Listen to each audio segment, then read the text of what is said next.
Hello. Is it this stream you're looking for? Welcome to Jim. It's this hide and seek. And Sino stand up tour started. I only plan on doing hide and seek and Sino's tour today, then I'm gonna stop because I am tired.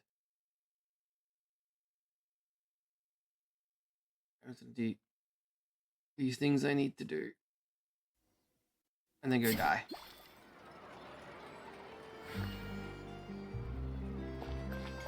So let's stop by doing hide and go nerd. About 10,000 out of the 60,000 I need.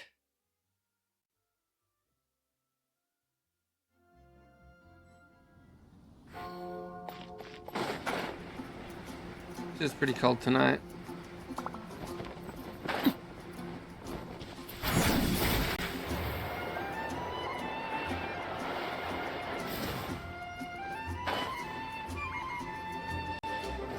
Wind trace.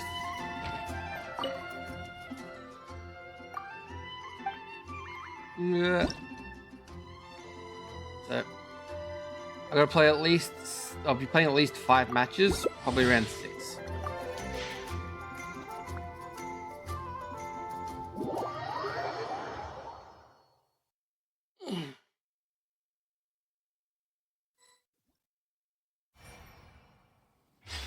Oh, I'm the hunter.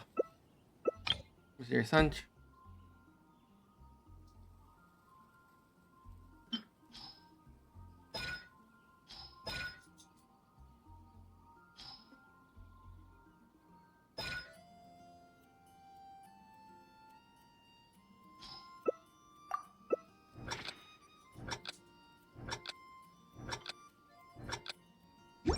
I feel like it's really hard for hunters to win.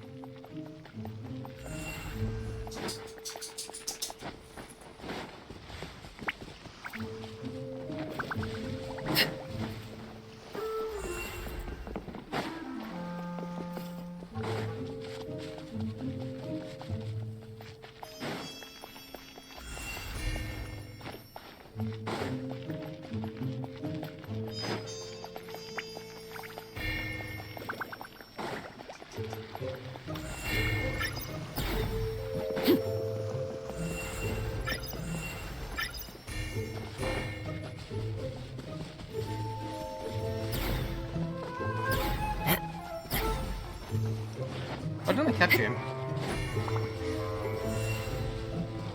Time to go. It's because of the lag I can't catch him. Fucking lag.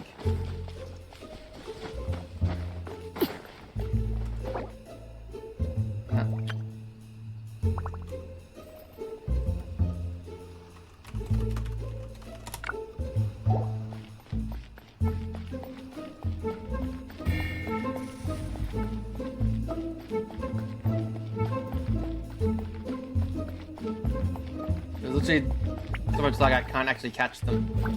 He was in the circle and I couldn't catch him.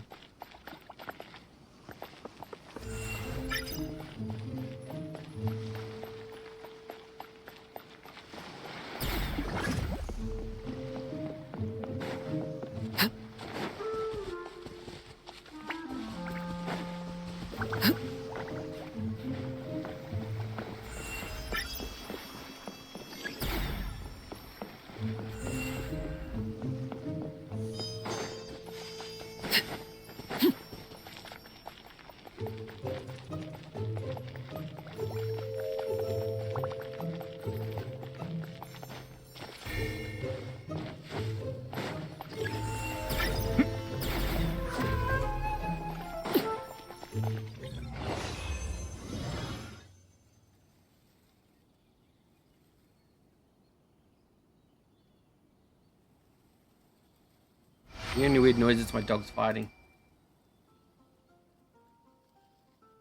Yeah, nothing. My 300 ping, I just can't catch anything because I can't want they're at this too far out of range.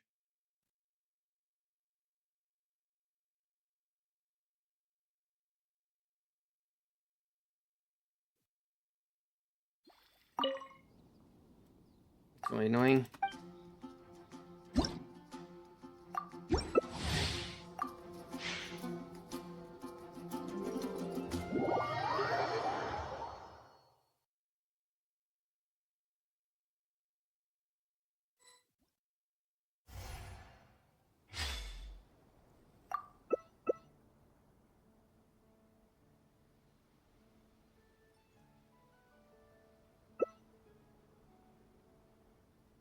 I think I've played this map before. Looks like a much smaller map.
He's undisguised.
I did the whole thing by myself.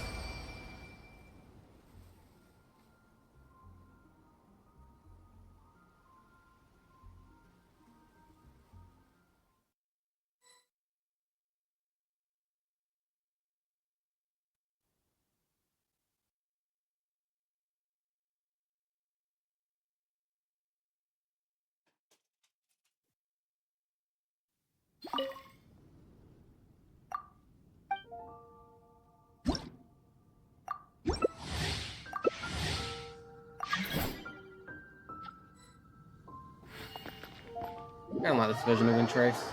Previous version was better.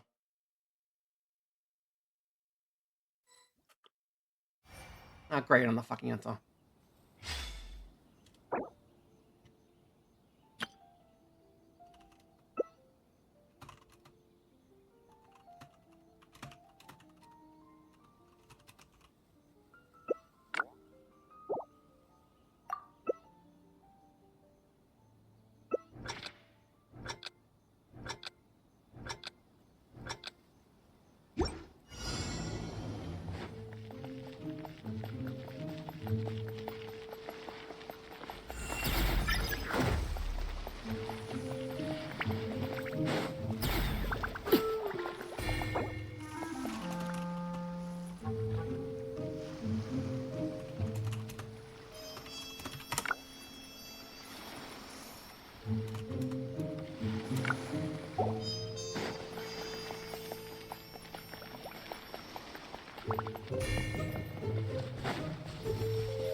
Well, only a few more matches to go, then I'm free.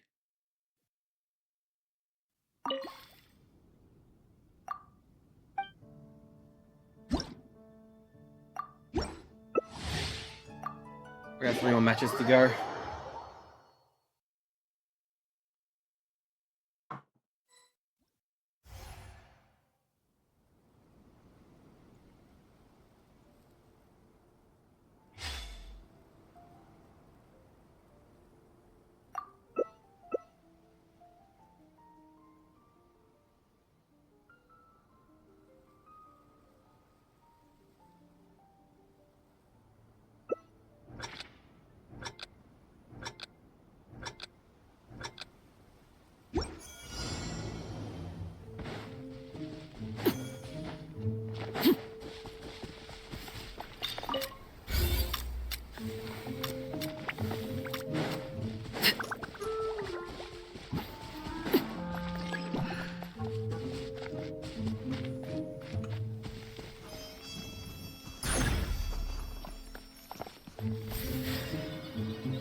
was pathetic.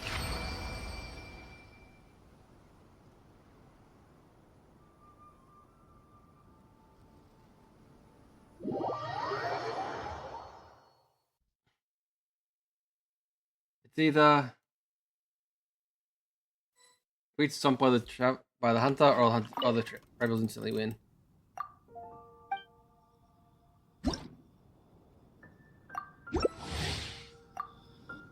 There's no real hiding in this version.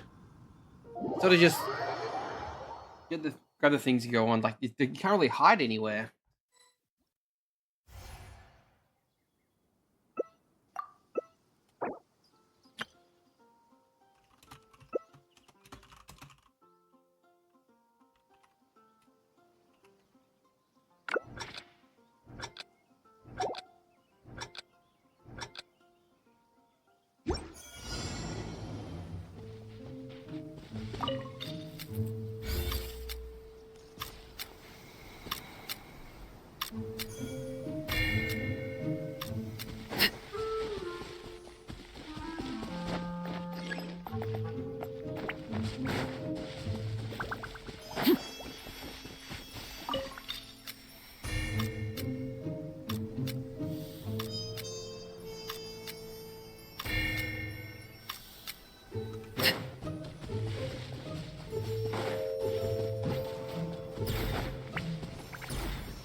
Maybe at that time, at least. There's no anemia. They still managed to catch me. I was not within range because of lag. They caught me.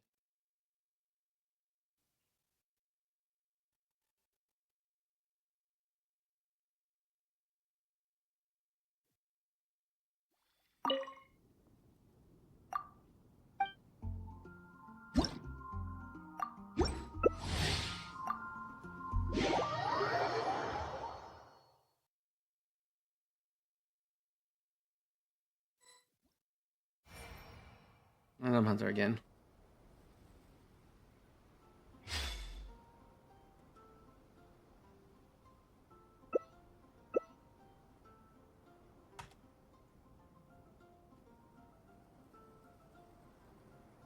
They're letting me ready up.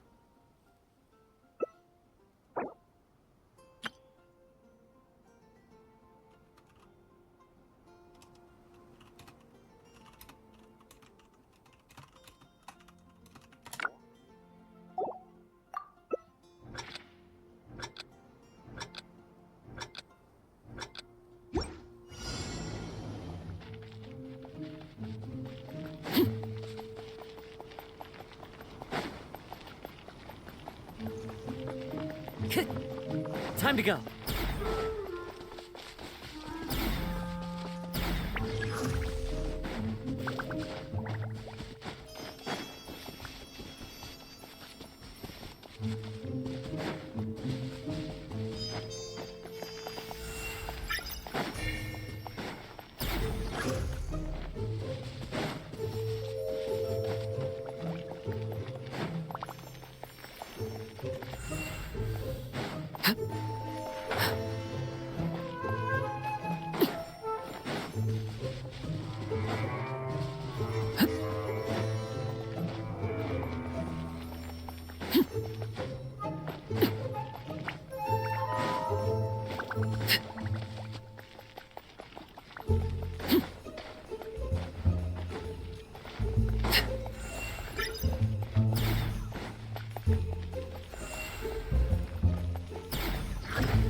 No points for that one.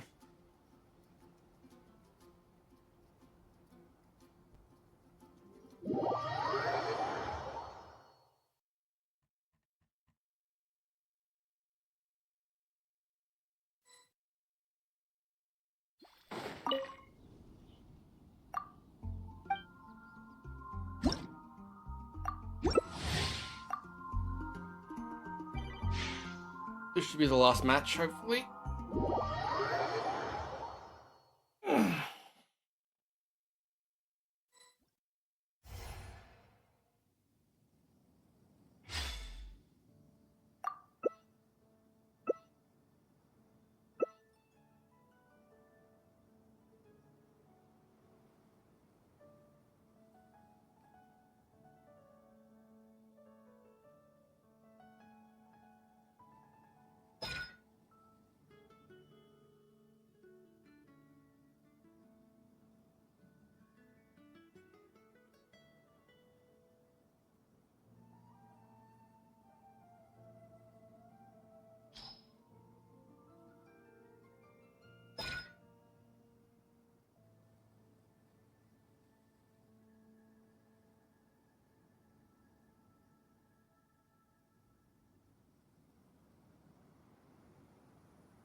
Go for the other one.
Womp womp.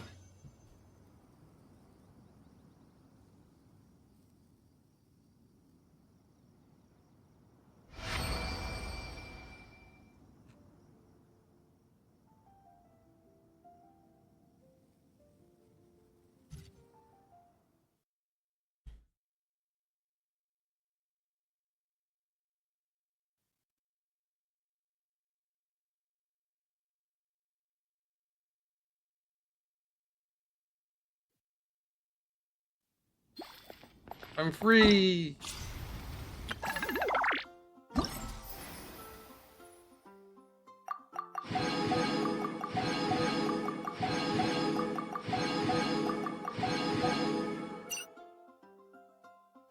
Good. Just yep. Happy red one match. 100% done. Another event started. What could the children be up to? I'll do that Never after mind. my story quest. Let them do it. I know.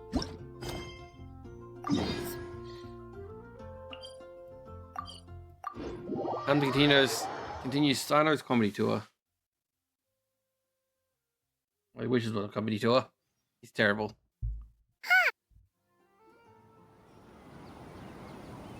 Jump me right on top of it. Wow, the academia sure is busy during the day. The school knows shit, Paimon. But where should we go looking for people that we know? Traveler, Paimon. Sino! It's been so long since we last saw you! Welcome back to Sumeru City. I'm delighted to meet you again. So, what brings you back here? Oh, nothing in particular. Paimon just saw a really big mushroom out on the road the other day and suddenly missed all our friends in Sumeru. Just to lose a Paimon. Funnily enough, we were reminiscing about you recently too. It was at a group dinner. I look forward to hearing about your travels. Something tells me we must have a lot to catch up on. Really? You were thinking of us too? What a coincidence! Indeed. Or as I call it, the Biryani factor.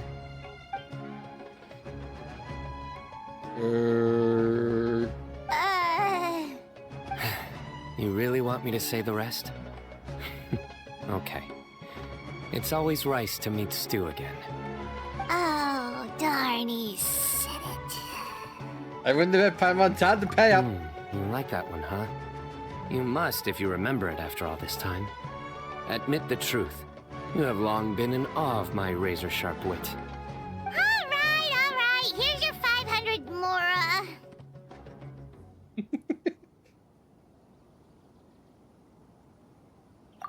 You're exaggerating. It's only 500 Mora. Hey, 500 Mora is still a lot of snacks to Paimon. All right. I'll treat you to some desserts later. Anyway, I'm actually investigating a case right now. My mind is focused on work, which is why I didn't complete the joke at first. A case? What happened? Nothing major. But after finding out who was involved, I decided, on reflection, to handle this one myself. Need any help? We only came here to hang out, so we've got the time. You may as well take us with you, and then when you're done, we can, Such enthusiasm. Are you worried I'll forget about treating you to some sweets if you're not around to remind me? What? No! Alright, was it really that obvious? Obvious enough. Still, it's a fine idea. You are the heroes of Sumeru. It makes perfect sense to work together. All right, follow me.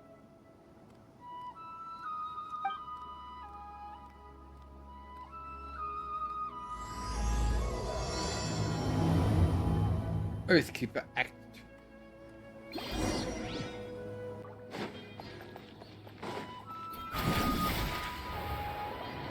Which of what happened if you just flew into the door like this, everyone would be in a panic.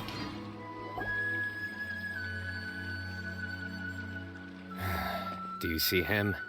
The old man flailing around? Oh, is he the one you wanted to talk to about the case? Correct. His name is Cyrus, a former Spontamod sage. He taught both me and Lisa. Huh? Sino's teacher is in trouble? It's ridiculous. I'm just an old man who enjoys a spot of gardening, shopping, and wine. What sort of person targets an old retiree? Professor, I've brought some friends.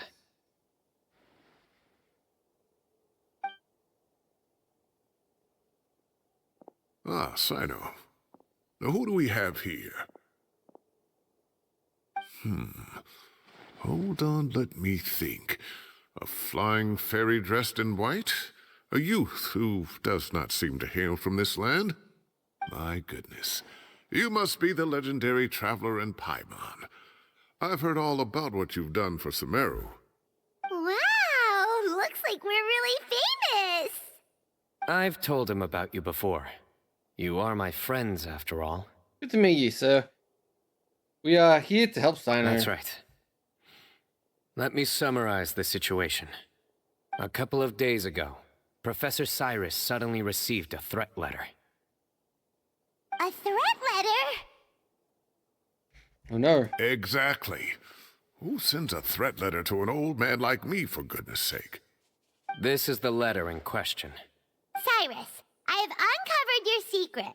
If you wish to prevent it from going public, leave 10 million mora at the back door of the cafe. Secondly, don't come looking for me. You'll never find me. But I will always be watching you and all of your secrets. Finally, if you dare to report this to the Matra, there will be consequences. Wow, they sure didn't mince their words. Clearly, this person must be desperate for Mora. 10 million mora, what a joke. I'm just a single retiree with nothing to my name beyond the tomatoes in my garden. Where do people think I'm hiding 10 million mora, huh? In my tomatoes? There were no witnesses, so currently the letter is all we've got. So, Traveler, Paimon, let's put our heads together. Paimon's ready too. All right, take a look. Do you see anything suspicious?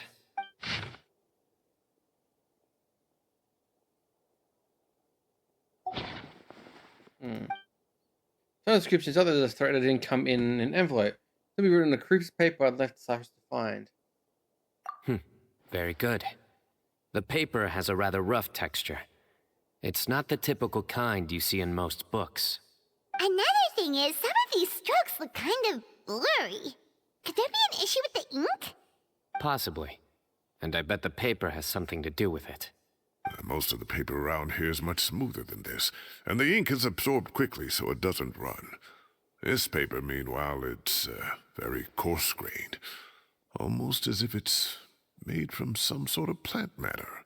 It's certainly not the same paper as we use in the academia, but the ink is nothing special. Just regular black ink that gets a blue tinge when applied to paper. So do we think the culprit has a connection with the academia or not? Wait, check this out!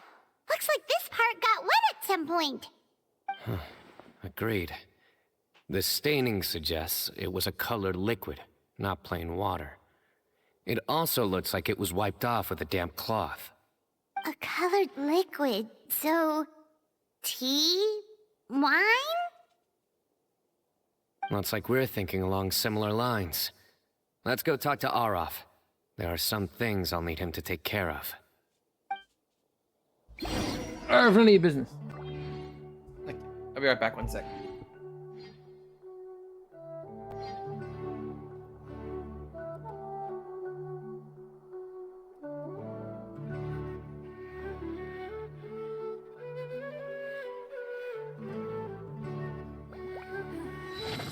Is it possible to install a vision on a mechanical frame?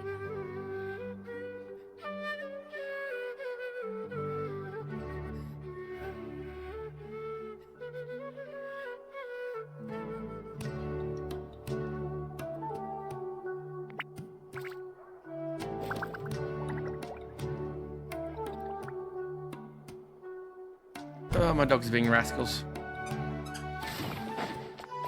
He is squeaking, that's just the dog.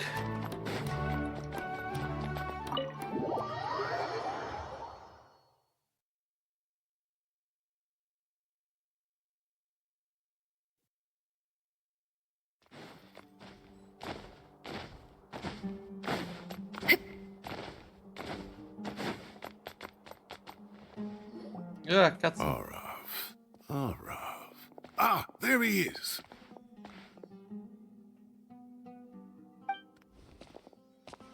Mahamatra Sino. Sir Cyrus. Ah, and the Traveler and Paimon. It's been a while.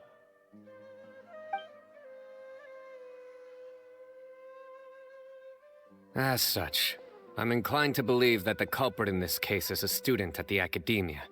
Somebody young and strapped for cash. Oh, one last thing. I'd start your investigation by taking a look at the cafes in the city. Oh, of course! You think the culprit spilled their coffee on the ladder, huh? They do look like coffee stains to me. Also, if I'm not mistaken, the letter is written on a type of scented paper that has aromatics added during the manufacturing process. The kind often provided as writing material for customers in cafes and taverns. Ah, of course. Yes, like they sell in the gift shops. I remember now. Zaha Hadid bought some a while back. She said she was going to use it as wrapping paper for a vase. Understood. I'll assemble a team to investigate the points of interest immediately. You have my gratitude. One last thing.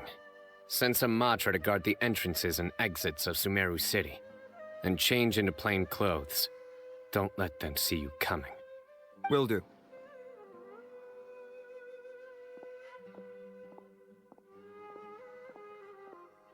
Great thinking, Sino. So, where do we think the culprit's at right now? Now they go back to the cafe. They've probably been lying low at home waiting to see how Cyrus reacts. You're right, Paimon. Really? Which part? The culprit's approach. Whatever happens, they need this Mora. But just because they warned Professor Cyrus not to go to the Matra, doesn't mean they know what he'll do next. So, like you said, they need to wait and see. And crucially, the culprit said they'd be watching the professor's every move. Tim, get him. Huh? Wait, are you saying...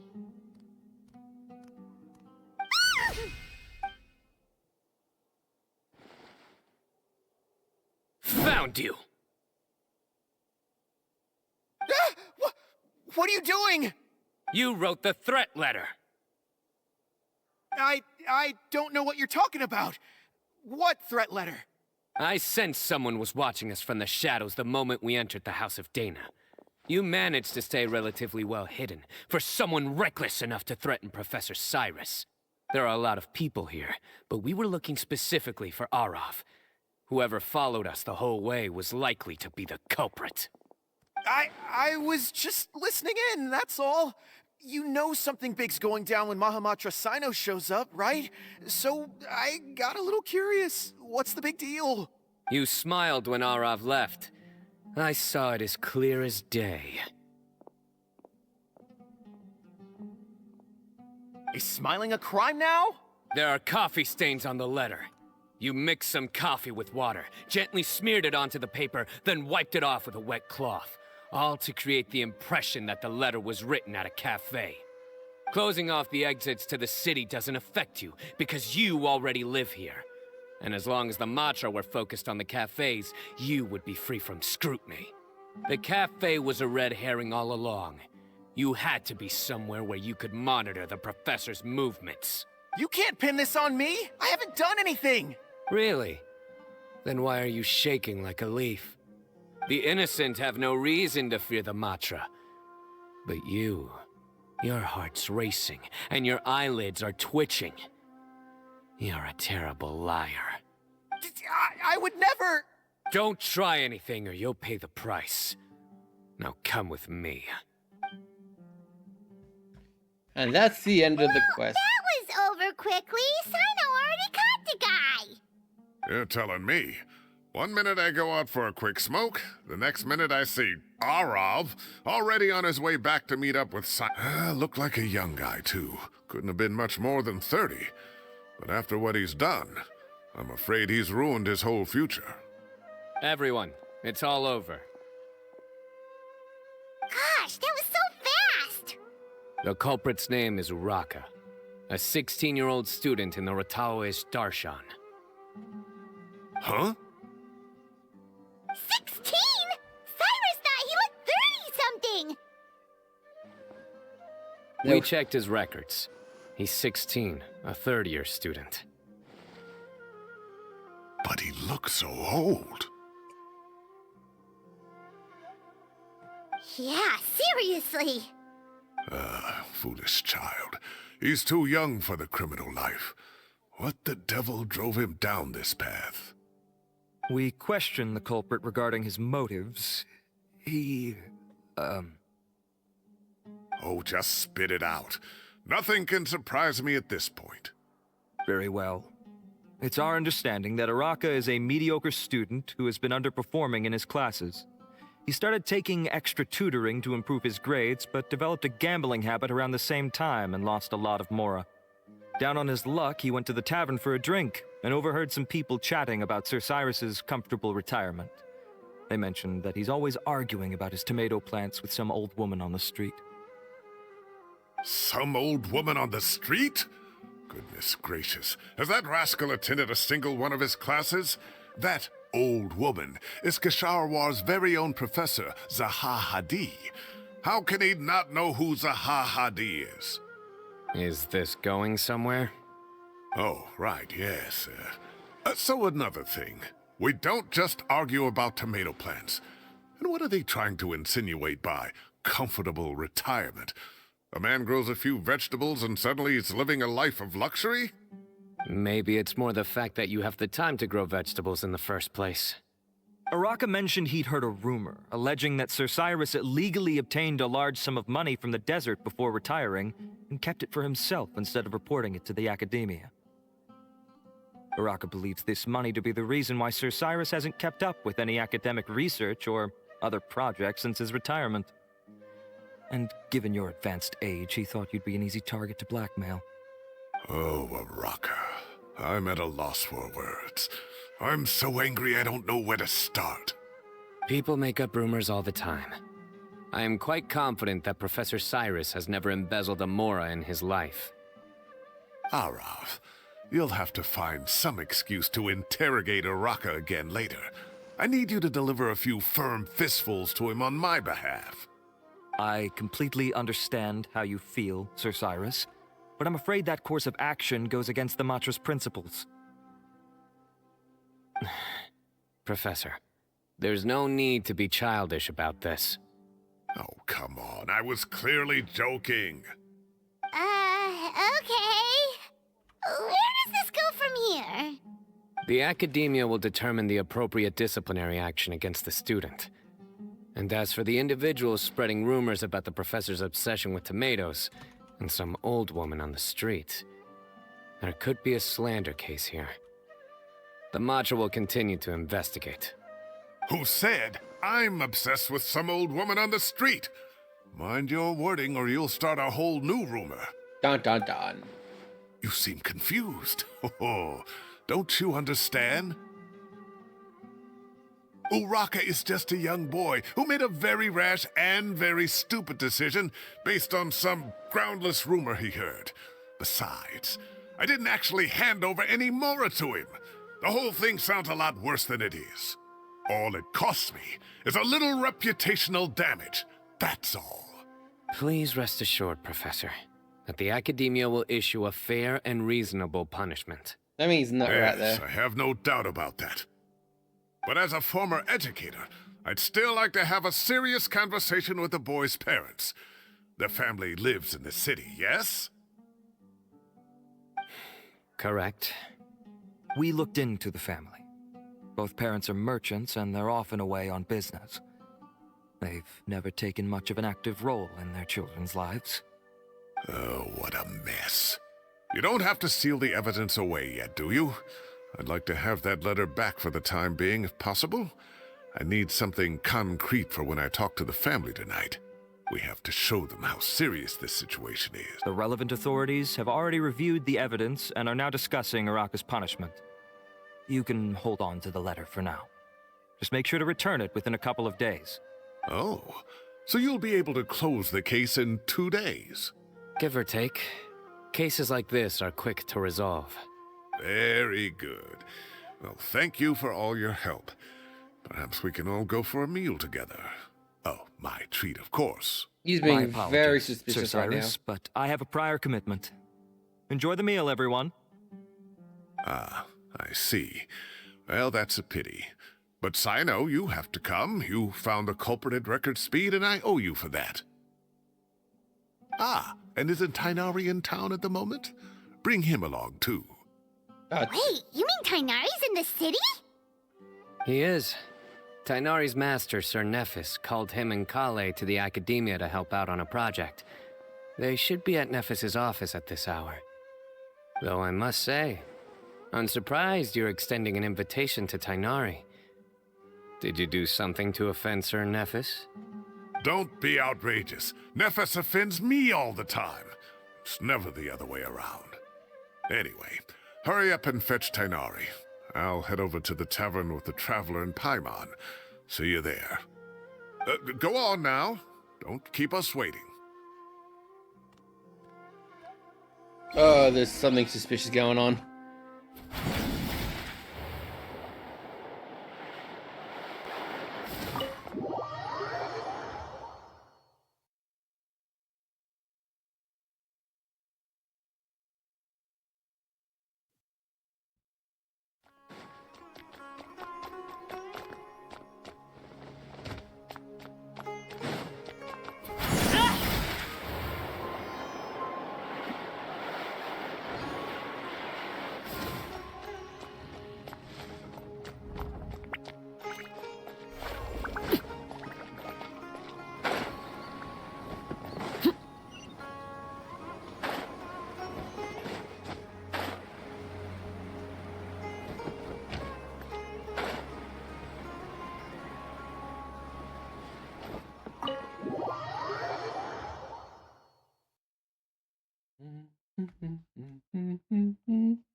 Not to brag, but we never had problems like this at Ratawa Hist back when I was still teaching.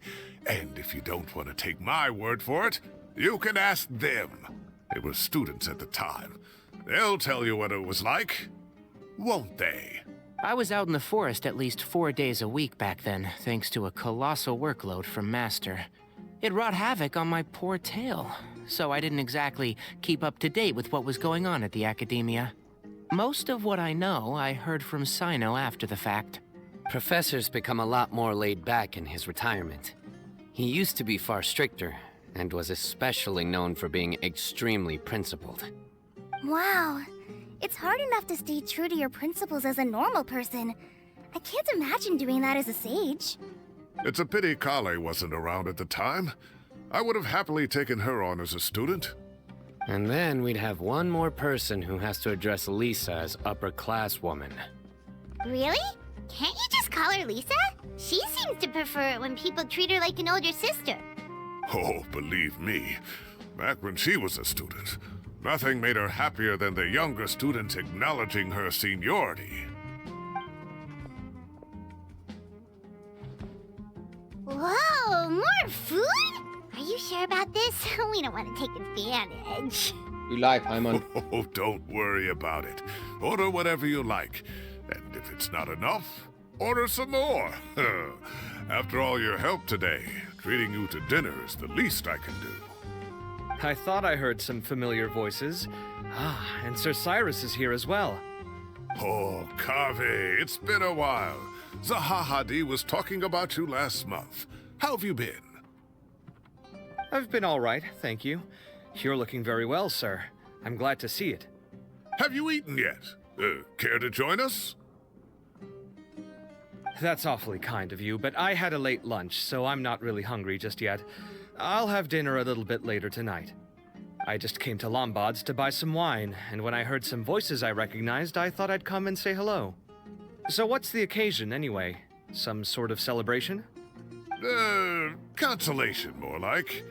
You wouldn't believe the day I've had.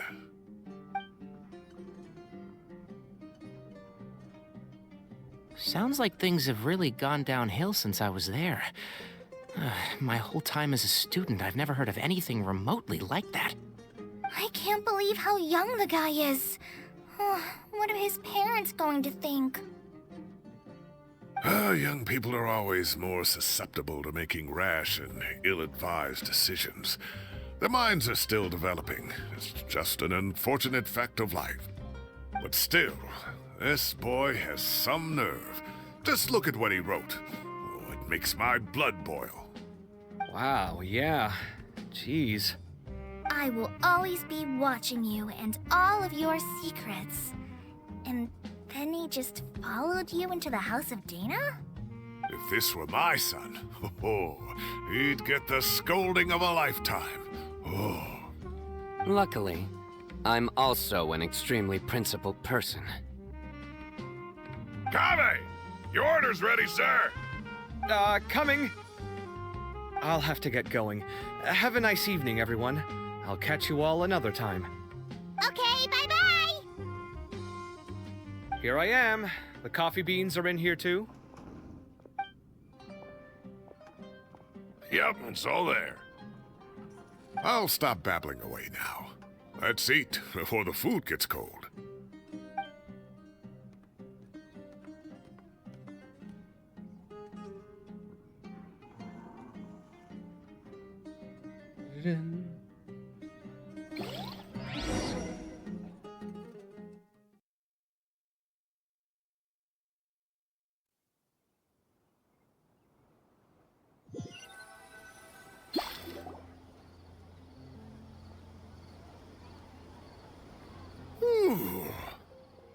Oh, too tasty.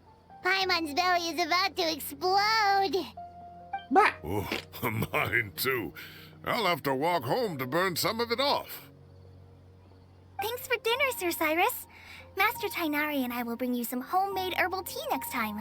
It'll do wonders for your sleep. Well, I look forward to that. In fact, could I trouble you to bring a little extra for the other old folks on my street? I'll be the envy of the neighborhood. No problem at all. I'll pack some up and bring it over. I'll see you all later. I better head home now and tend to the crops. Good night, Professor. Don't let those tomatoes keep you up too late. Hey, my tomatoes are serious business. I am not about to be beaten by Zahahadi. Anyway, I'll be leaving now. Don't stay up too late now, children. I bid you all a good night. Take care. Have a safe trip home. All right. Now, we finally have some us time. What do you mean, us time? Well, I was talking with Tainari and Kale, and since we all have some free time, we thought we could all go camping together. Think of it as our way of welcoming you back to Sumeru. Camping? Oh, that sounds fun. Paimon's in! my job. Don't take it away from me. Why don't you and Paimon help out Master or Sino? You don't have to play the hero when you're out with us. This is your chance to just, you know, laze around and switch off for a bit. Everyone, let's meet tomorrow afternoon at the riverbank to the southeast of Gandharvaville. No need to bring anything. We've already packed everything for the trip. Just bring your delightful selves and prepare to have some fun. You got it! We'll be there! Great. Then we'll see you tomorrow. I'll be in full pun mode. No, Sino, no!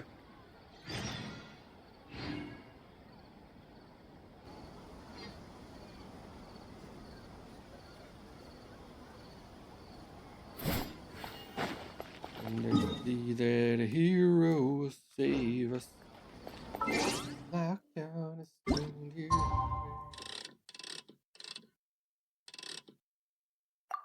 I hold on to the wings of hero. Watch as they all fly away.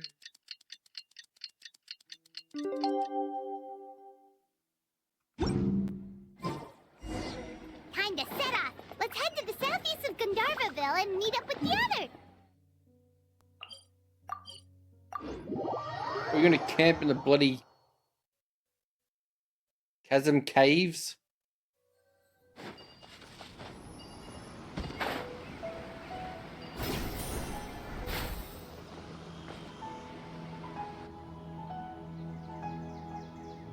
We're here! Wow, you guys are ahead of the game. You set up the tents already. I'd say we're right about on schedule, actually. We were aiming to have them set up before you arrived. Traveler, Paimon, let's go fishing together. Whatever we catch, we can grill for dinner tonight. You got it. Dinner's on us tonight.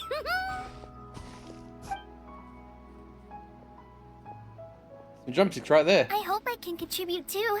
The other Forest Watchers gave me some fishing tips a little while ago. I'm really looking forward to giving them a try.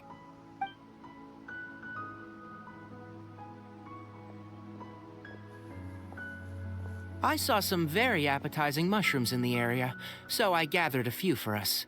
I'll leave them here along with some fresh fruit. Wow, camping with a Forest Watcher is the way to go. They think of everything. And even if they don't, they can improvise. This is true. I don't think I've ever had a single rough day in this forest. So, how has everything been going for you?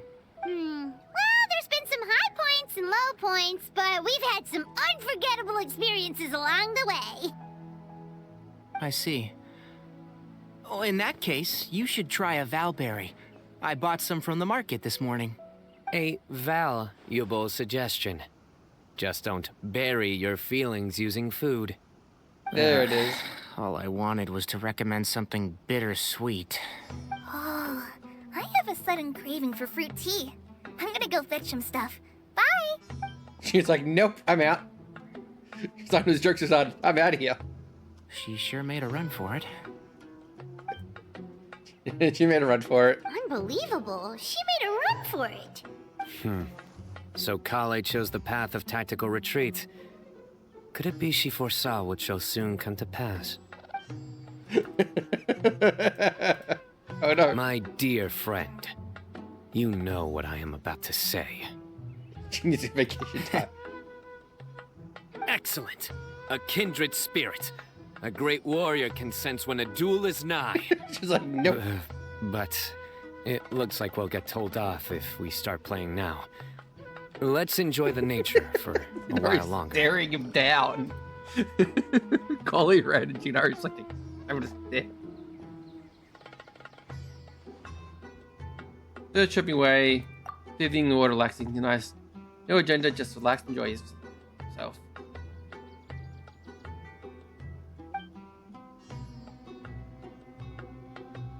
We got a bite! I'll reel it in.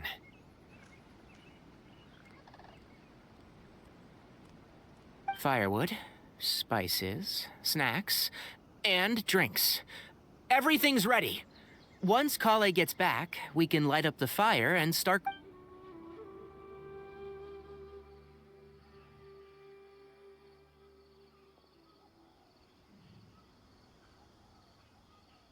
Did she ever come back? Where's Sino?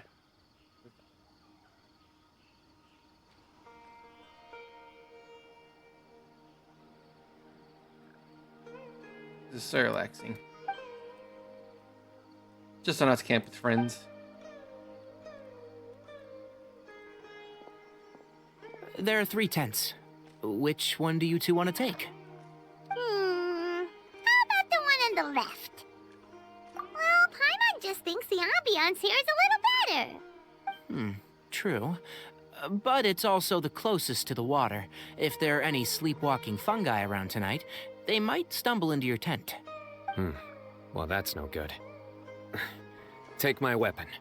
You can use it to bar the entrance. Anyone would think you were sealing the gates to King Deshret's mausoleum. Excellent. Then this tent will be an impenetrable fortress. I'm back! How's your appetites? Ready for the barbecue? Always.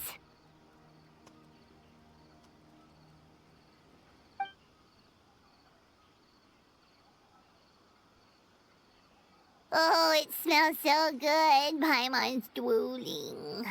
Someone sure is desperate to eat. I think it's time to add the seasoning. How do you like your skewers? Well done? Medium? Rare? Wait, what? Isn't that just for steaks? Hey, if it works for steak, maybe it works for other things too. Medium well for me. Okay, these are about ready now then. It'll be a few more minutes for anyone who wants theirs well done. Oh, that was so delicious. If Paimon's stomach had space, she'd eat 3 more skewers. I ate a lot too. Here comes the food coma. If you're tired, then go rest. You must be getting sleepy too, Paimon. Why don't you guys head to your tents? Sino and I will clean up. Tonight, I show you mercy. Our sacred duel will take place another day. Good night.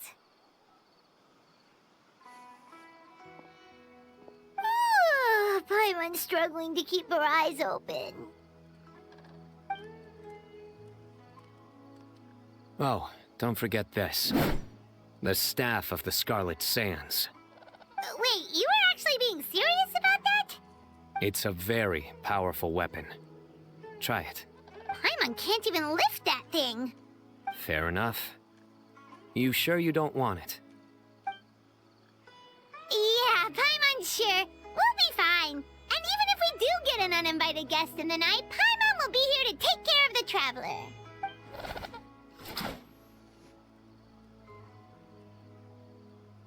Fine, the dull That blade. reminds me of a parting king of invocations. I'll tell you about it tomorrow. But right now, it's time to rest. Sleep well and sweet dreams.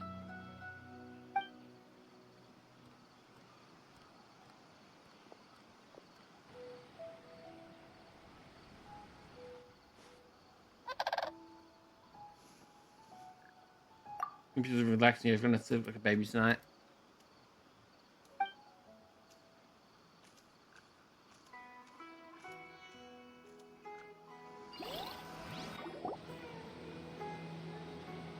I think they should all be here. Traveler? Paimon? Are you in there? Could you come outside for a sec? Look at this. What the? What's this sword doing here? Is it supposed to keep out intruders? Evidently. Huh? Who is it? Oh, what time do you call this? Paimon's gonna take out the sword. Yeah! I'm back to sleep. Oh, hey them, Kave! What are you doing here? It's the middle of the night! What the hell are here? And I'm going back to sleep. Sorry to wake you up at this hour of the night, but we've got a situation on our hands. Let's get dressed and talk about it outside. I don't want to sleep. Hey, where's Sino? And Kale. Something has come up. And since it pertains to Cyrus and Sino, I deemed it essential to inform you all. Whoa, back up. Let's start from the beginning.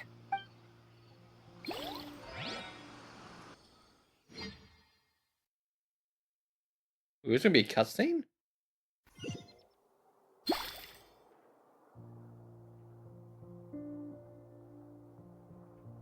Huh?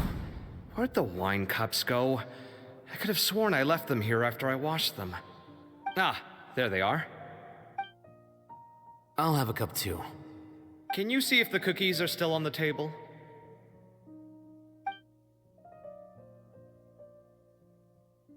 They are, and so are the fruits. Old married couple. Oh, this is so bland. I should have gotten a few bottles of what Sino's group was drinking last night. Do tell. What were they drinking? Oh, right, I forgot to mention. So, I ran into Cyrus yesterday evening when I went to the tavern to pick up some things. He was hosting a dinner for Sino, Tighnari, Kale, and the Traveler and Paimon. Anyway, they got a bottle of Lombard's new vintage for the table. At least, I think that's what it was. It looked pretty good. Sounds like they're all tangled up in this. You know what it's about, right? 16-year-old kid tried to extort Cyrus. He was asking for 10 million mora. I heard some people talking about it on the streets, yes. Didn't take them long to catch the culprit. The sages are probably dealing with the case by now. I wonder what Sir Nephis and the others will make of it. Oh, Cyrus showed me the extortion letter, too. It was crudely written, but the paper had this beautiful pattern on it that I've never seen before. Really caught my eye. Give me a sec, I'll sketch it out for you.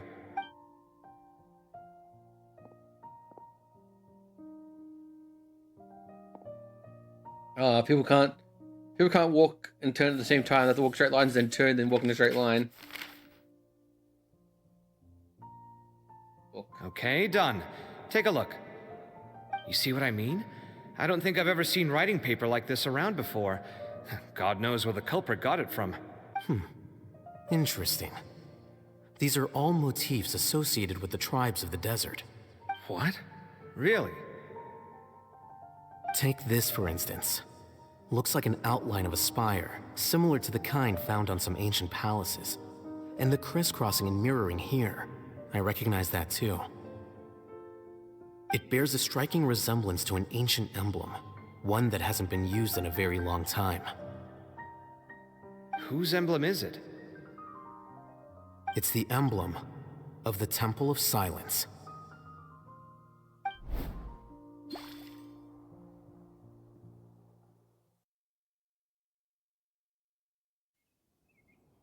So, what does you have to do with anything? After discussing it with each other, we both agreed that something didn't feel right. So we went looking for you. This was a long way to come from the city. Alhaitham figured you were probably with Tighnari, so Gandharvaville was our first stop. But the Forest Watchers told us that you'd gone camping. Then, just as we were heading off to the campsite, we ran into Sino. He said he was on a supply run. We exchanged a few words, and then he ran off. Hold on. So what's the deal with that emblem you were talking about? The Temple of Silence, you said? What is that? Should we be worried? Is We're all everything doomed. okay? Give me a second. Let me get Kale.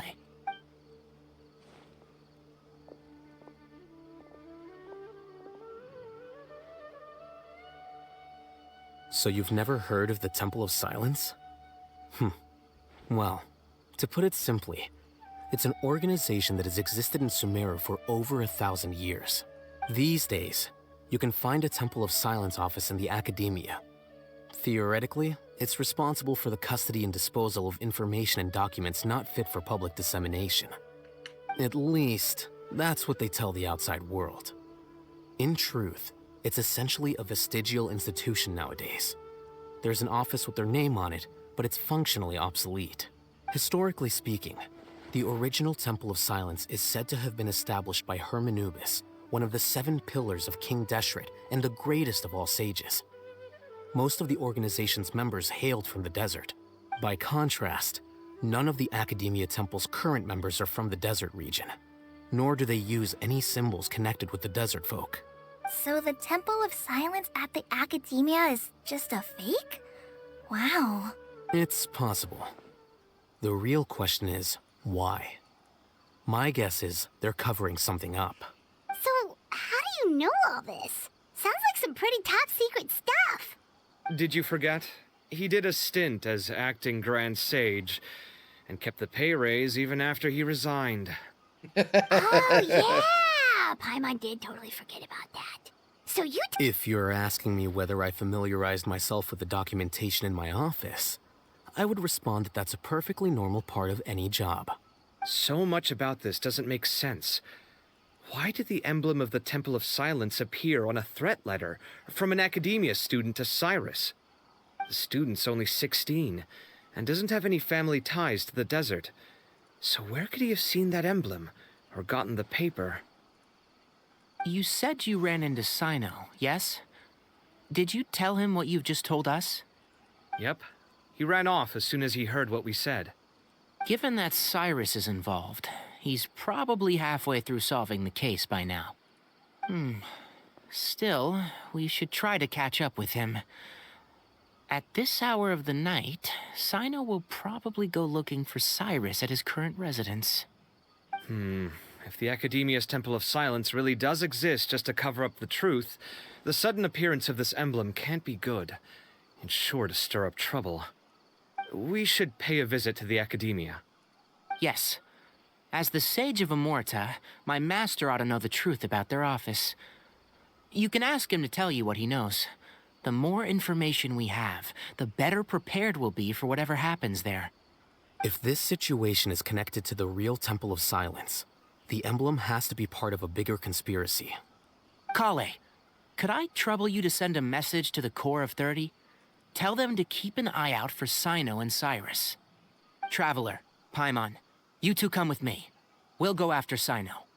Sounds like a plan. Let's go. Cyrus has been living in the city lately. He rented a place near the field so he can keep an eye on his tomato plants. Then let's go look for him there.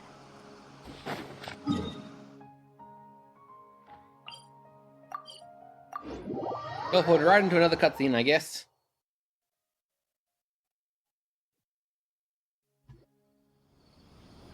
Cutscene teleportation. Here we are. This is the place.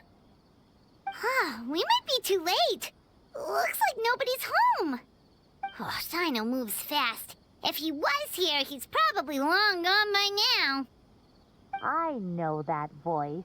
Is that Tainari I hear? Ah! Professor Zahahadi! Wow, so it really is you. My goodness, whatever is going on tonight? We're looking for Sino. So, he's already been here. Yes, not long ago, in fact. He knocked on my door and asked if I'd seen Cyrus today at all. I told him the old fool left early this morning, and I hadn't heard him come back. So we went to his place, and would you believe it? He's gone. Goodness knows where to. It must have alarmed Sino, because he took off in an awful hurry after that. He never did explain what this was all about. How serious is it? Well, if Cyrus isn't at home... Oh, it sure doesn't sound good. Professor, did you hear that a student recently tried to extort Cyrus? Why, yes. When I left the house that day, I noticed he was watering his flowers in the field in complete silence. He had a piece of paper clutched in his hand, and he looked lost in thought. I could tell something was troubling him, but he wouldn't tell me what it was. If Sino hadn't happened to visit him that day, he'd probably still be holding on to that thing. After seeing the letter, Sino told him to contact the Core of 30, but Cyrus was very reluctant. He claimed it would only damage his reputation. Eventually, he relented, after much persuasion from Sino. Huh? Cyrus didn't want to report it? Well, that's strange. When we saw him, he seemed pretty okay with the idea of the kid getting his just desserts. As a former sage, it's possible Cyrus still has enemies at the Academia. That's why Sino was so insistent that he report the matter to the authorities. I was there while they were going back and forth over it. So Cyrus initially hoped to stop this from going public. But why? The only reported was Sino forced him, which means Cyrus must have known something about the Temple of Oh, Silence. dear. What on earth has that old fool gotten himself wrapped up in? Oh, I do hope he's not in danger. Oh, I almost forgot. Sino left me this letter to pass on to you. He wrote it when he came by earlier. He realized you might come looking for him. Thank you. What does it say? Let Paimon take a look. My friends, this is a rather complicated sort of affair. Fortunately, I cannot disclose more than that. I asked you to understand and accept that I had no acted lawyer on the stage. Don't come after me. My friends, this is a rather complicated state of affair. Unfortunately, I cannot disclose more than that. I ask you to understand and accept that I had to act alone at this stage. Don't come after me. Yep, that sounds like Sino. Thank you, Professor. Please do not worry. We will do all we can to protect both Sino and Cyrus. Traveler, Paimon, let's head to the Academia and regroup.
And they say that a hero save us. I'm not gonna stand here and wait.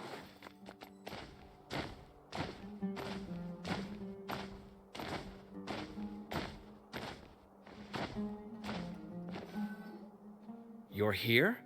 I thought you were going after... Ah, I guess you lost their trail. We went to Cyrus's house. No one was there. Sino got there before us, but he was long gone by the time we arrived. He didn't say where he was going? No, he left us a letter and told us not to go after him. Can't say I'm surprised. Typical Sino. Anyway, some updates on progress on our end. I drew the emblem from memory again, but in more detail this time. I checked some ancient texts for a similar design. The one I found was a little blurry, but the similarities in the general form and certain details were clear enough to confirm a match. Yeah, and we're lucky we found anything at all. It turns out the emblem was all but lost to history. We scoured the entire Academia collection, and that book was the only one with a record of the motif. Meanwhile, Arav managed to get Uraka to disclose his source. The one who told him about Cyrus's embezzled funds was a young man from the desert. According to Uraka, he had a striking presence and was well educated. Apparently, the two met in the tavern over a game of cards. The guy claimed to be in the city for business as part of a merchant caravan. Uraka was intrigued when he heard what his new acquaintance had to say and brought up the idea of extorting Cyrus for Mora. The guy encouraged him to go ahead with it, then handed him some pen and paper to write the letter. I see. So it could be that this person planted the paper intentionally. So, how do we find this guy? Did Uraka say where he is? He doesn't know. He claims not to have seen him since that day in the tavern. The man gave him some tips on how to carry out the extortion, but from then on, Uraka was acting alone. Nephis and Arav have gone to meet the Court of 30 and review the city's entry and exit records. Also, Nephis admitted that the Temple of Silence in the Academia is just a facade. The true Temple of Silence once came to the rainforest to establish a collaboration with the Academia. But, as time went by, the sages gradually became corrupt and foolish. The Temple of Silence felt that they could no longer trust the academia and ended the partnership. They retreated back to the desert about 400 years ago. Ever since its inception, the Temple of Silence has been the guardians of King Deshret's civilization and belief system. They traveled throughout Sumeru, sequestering and guarding any wisdom that posed a threat to the people's livelihoods. At its roots, it was a legitimate and reputable organization whose purpose was to guide people towards the right path. The academia of the day knew that the split would damage their reputation if it became a matter of public knowledge. And so, they set up a dummy organization of their own to conceal the truth. Not only that, but they managed to keep up the charade for hundreds of years! So how did Cyrus become acquainted with the true Temple of Silence if they left centuries ago? I'll bet that's the question that bothered Sino. Probably why he went after him in such a rush. Whoever is behind this, getting Uraka to extort Cyrus was only the first step of the plan. Their true goal in doing so was for Cyrus to see the emblem on the letter. He must have recognized it right away. That'll be why he didn't want to involve the authorities. He probably hoped to take care of the whole thing by himself. Unfortunately for him, Sino had other plans. Since the desert is where the Temple of Silence originated, that is in all likelihood where Cyrus went. I have to go after him. Really? Are you sure that's a good idea, with how you respond to the heat? Why don't we send someone else? I should be fine, as long as I bring plenty of water. Besides, I just can't shake this ominous feeling that if we don't catch up to them soon... Everyone, I have news from the Core of 30. Master! Oh, so that's Nafis, Tainari's master? Oh, we're finally getting to meet him in person!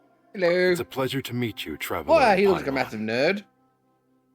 Several independent eyewitnesses have reported seeing Cyrus and Mahamatra Sino leaving the city at different times. Both were heading in the direction of Caravan Rebat. I was going to suggest that you join forces with the Core of 30 in this case. However, as I'm sure you've already heard from Al-Haytham and Kaveh, the Temple of Silence is involved. The Academia has made a number of decisions throughout history that I am ashamed to talk about. It may well be that no better choice was available to them, but those actions are nonetheless a stain on our legacy.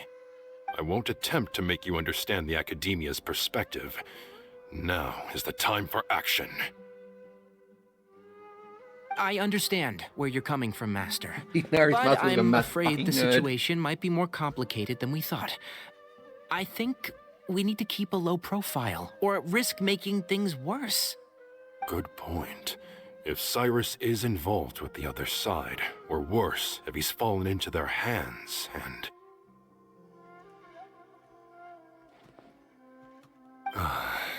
Everyone, we have to get Cyrus and Sino back safely. We cannot afford to lose them. Need our help? Whatever you need, we got you covered. Really? Wonderful. You have my most sincere gratitude. Arav and I will continue to follow up on the lead from Uraka. Kaveh, Scribe Al-Haytham, I'd like to ask you to cover the duties of the House of Dana. Tainari, you're planning to go into the desert, correct? I am. Kaveh, I'll be okay. You stay behind to help Master and Al-Haytham. Well, if you're sure... Okay. But be careful. Thank you all. Arav, let's go. You'd better get moving. Don't forget to ask for help when you need it. Will do. Let's go, Tainari. Hopefully we can catch up with Sino before it's too late. Knowing him, he's probably covered a fair distance already. But we still have a shot. Let's take it. Please, I can fucking teleport.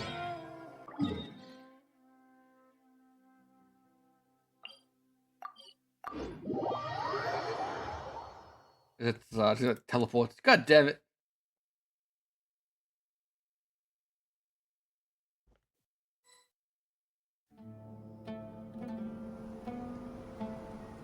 Okay, we made it to Caravan Rebat. Where should we go next? Maybe we should ask the nearby guards if they've seen anything. Hold on. Look over there. Is that Dia? You sure you want to brave the desert alone? I mean, it's your choice at the end of the day, but... It's not my first time. I'll be fine. Sino.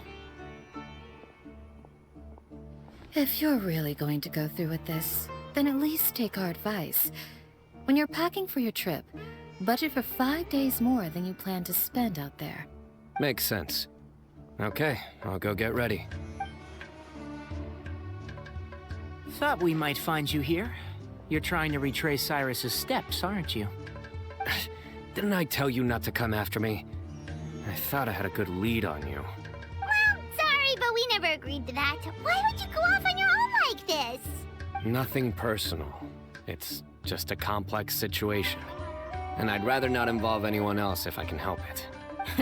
Takes a special kind of person to get Sino chasing them all the way out to Caravan Rebot. But why so coy today, huh? You only gave us his age and description. Why can't you reveal his name? Is he Sumeru's most wanted or something? Oh, also, hey guys, it's been a while. Dia and Candace! So nice to see you. Actually, seeing all of our friends is the whole reason we're here. You're looking well. Glad to see it. Candace and I came to Caravan Rebot on business. We ran into Sino as he was asking about some elderly gentleman's whereabouts. Some people say they saw him. Guess he stood out as an older guy heading into the desert alone with just a sumpter beast in tow and very few supplies. That's gotta be one heck of a story there. Sino, it's okay if you can't tell us anything about the case. But let us know how we can support you. We're here to help however you need. The more people we have working on this, the quicker we'll be able to find the person you seek. No, it's not that simple. If I'm right, he'll be doing everything he can to avoid us. We spoke with Zaha Hadid. From what she said, it's pretty clear that he wants to try and solve this on his own. It won't be easy trying to find him in the desert when he's deliberately trying to cover his tracks. Sounds like this is far more complex than we imagined. Still, if he started from Caravan Rebot, the chances are that his route took him past our village. You may as well ask if anyone there has seen him. My thanks to you both. Once this is resolved, I will find a way to repay you. Come on. No need to get all serious. Just buy a round of drinks next time we're all in the city or something. That's a deal. All right, so, you all set? Yes, we'll handle it from here. Thank you again for your help. I don't take it for granted. All right, then we'll leave you to it. Just remember, if you change your mind and need some reinforcements, we'll be here. And don't think you'd be imposing. You can depend on us. Don't worry, we'll keep him out of trouble.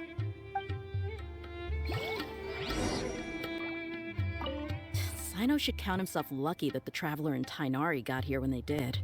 What was he thinking, trying to play the lone hero? He always plays the lone The hero. desert tests the character of all who enter it, and only those with wisdom and courage shall prevail. But take heart. With his companions by his side, no harm will come to Sino.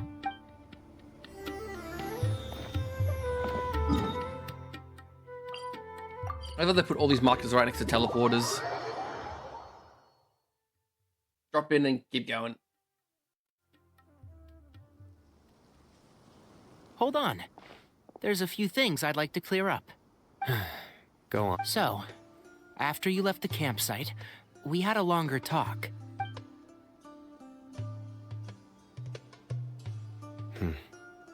Clearly, we've only scratched the surface of the Temple of Silence question. It doesn't surprise me at all that the one in the Academia is a fake. Do you have any connection with the Temple of Silence? I do. I trust you're all aware of the spirit that gives me my power. Hermanubis, the original founder of the Temple of Silence. Due to my unique constitution, I was put through a number of trials in the desert when I was younger. Later, I met the professor, and he brought me to Sumeru City. But my memory of that time is hazy. I can't recall much. It's a good thing that Kaveh noticed the emblem on the letter. Without that, I don't know if we would have connected the dots and realized there was more to this case than mere extortion. I did not recognize that symbol at all. Whether that's because I've never seen it, or because my memory fails me, it's hard to say. Yeah, you're right. Thank goodness for Kaveh, and for all Hatham's diligence during his time as acting Grand Sage. But Cyrus must have recognized it right away, right? Otherwise, he wouldn't have had any qualms about you reporting it. Oh, maybe his connection to the Temple of Silence goes even deeper than yours. I suspect so too. Professor has never once mentioned the Temple of Silence in conversation. And whenever the conversation turns to Hermanubis and the concept of spirit indwelling, he avoids going into any depth. Well, speaking of avoiding things, you do realize, don't you, now that we've caught up with you, you're stuck with us for the rest of the way? I am aware. And I have accepted it. Or rather, I don't see how I could manage to ditch you en route, so I might as well accept that you're coming with me. That's right. Fact is, we're coming with you whether you like it or not, so the best option now is to try to look out for each other. Ha! Fair enough. Then at least let me buy you a drink once we're back in the city. Works for me. All right, off we go. Let's start by seeing what the guards here can tell us.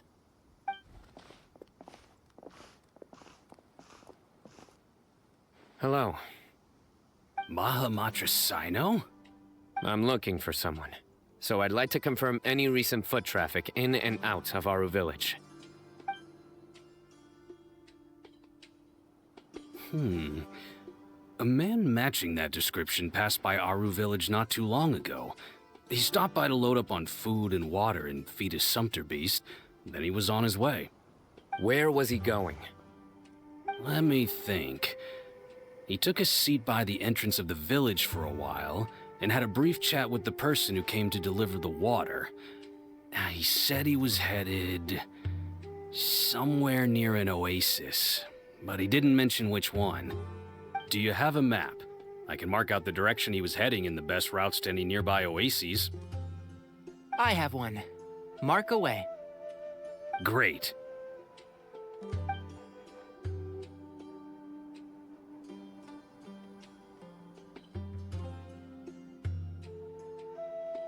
There you go. Thank you so much. You were a great help. You've got a really good memory. You're quite welcome. Just doing my job. Best of luck. I hope you find him soon.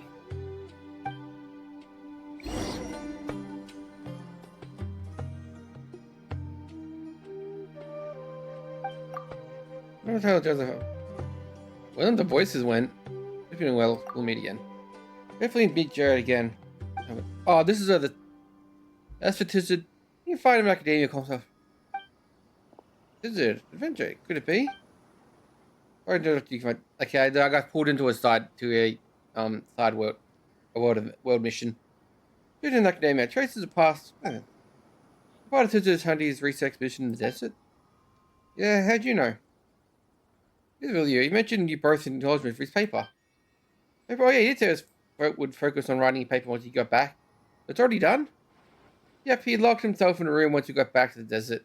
Our researchers were worried that he was depressed and failing to obtain any of his expedition. A few days he started getting on whether or not he would eat or drink.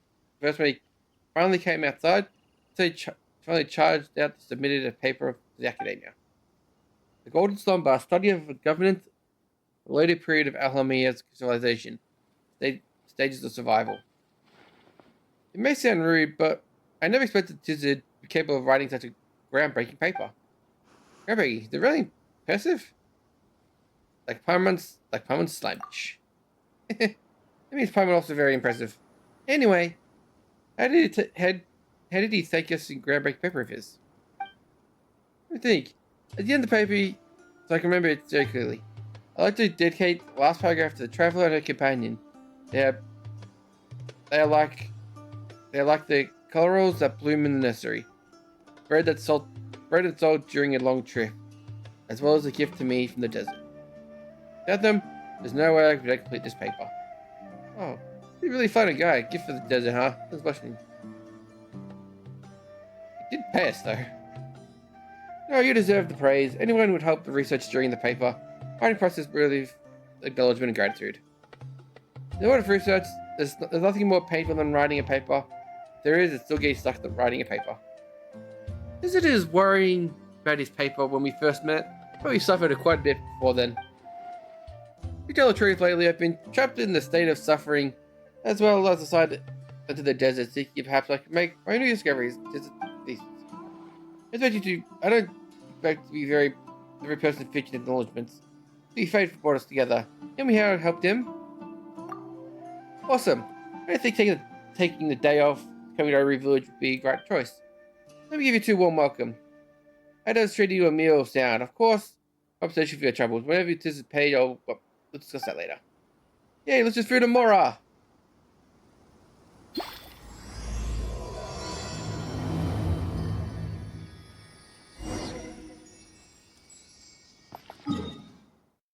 Not the quest I'm doing right now, game.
Hold on.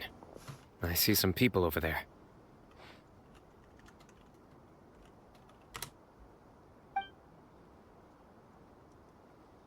Hello? Do you think it's safe to ask them what they know? Should be. I'll go. No. I'll do it. Huh? Why can't Sino go talk to them? What difference does it make?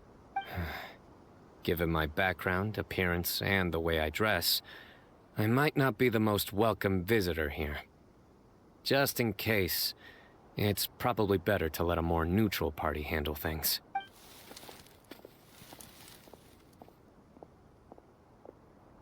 Ah, hello there. I hope I'm not interrupting. My friend and I are looking for an elderly man who's gone missing around these parts. Any chance I could ask you a couple of questions? Oh, a missing person, huh? Sure. What do you want to know? I'm just wondering if you've seen him.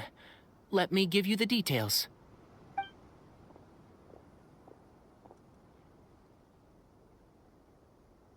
So, a silver-haired guy in a long robe, culture type with thoughtful eyes, and he's traveling alone. He'd stand out like a sore thumb around here. Yeah, sounds like the kind of guy we'd remember if we saw him. He's looking behind me.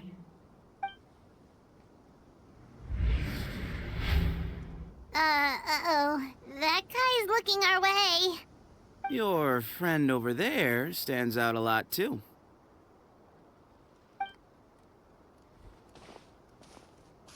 Hey, aren't you Sino, the General Mahamatra?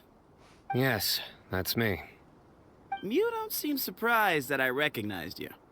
It wouldn't be the first time. Oh, you're the one looking for the old man who's gone missing, aren't you? I have a bad feeling about this guy. Someone's on edge. You don't trust me much, do you? No need to hide it. I understand why you're wary of us. Still, you came to us asking for help. Do you want it or not? I thought you were a group of merchants. Seems I was mistaken. Your henchmen don't look like much, but something tells me they put up a better fight than most mercenaries. Hey, hear that, guys? You're my henchmen now. Suits me, as long as I get paid for it. Just cut to the chase already. I'm running out of patience. All right. Come with me. All of you. Don't you want to find your friend? A silver-haired, long-robed, culture type with thoughtful eyes? Sounds like there's a whole other side to Cyrus I didn't know about. So you know where he is? Just follow me. I'll take you to him.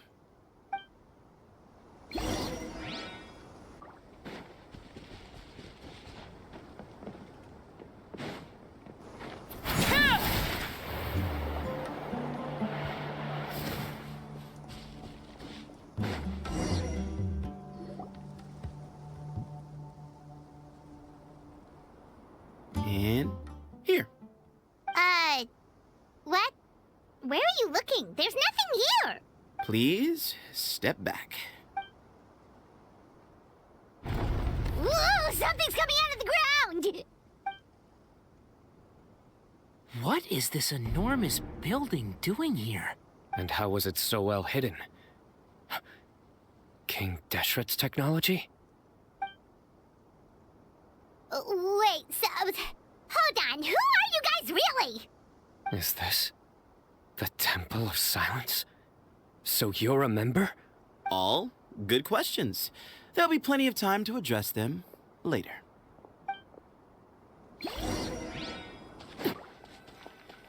Beep.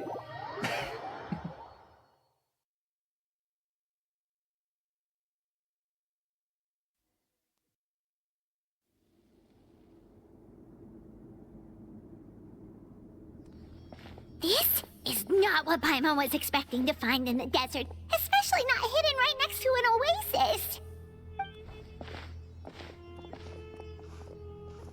Oh, Paimon's scared. They must have kidnapped Cyrus. Do you think this is the guy Raka met in the tavern? What's wrong? Thinking about your professor? I just hope for your sake you haven't done anything you might regret. Me too. Hope I haven't done anything to incur your wrath.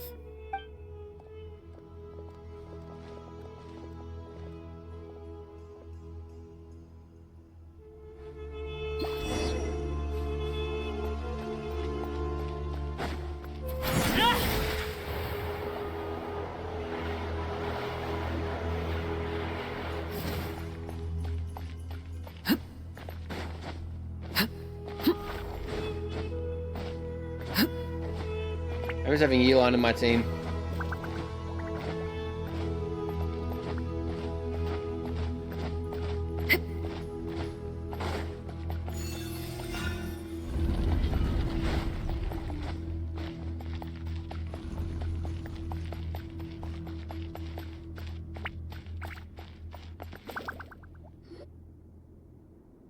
All right.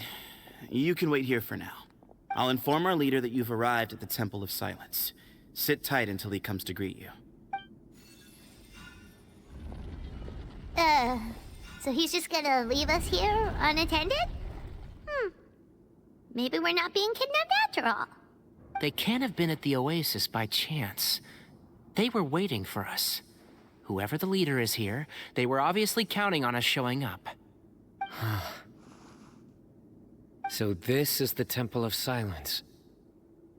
After leaving the rainforest, they hid themselves here? Hey, look! That guy's coming back. Don't worry. Someone will come and call for you soon. What's your name?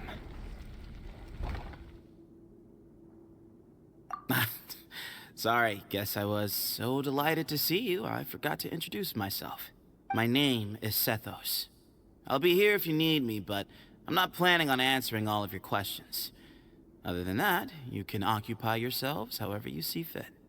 So we're free to explore by ourselves? Yep. I mean, I'm not worried about you running off.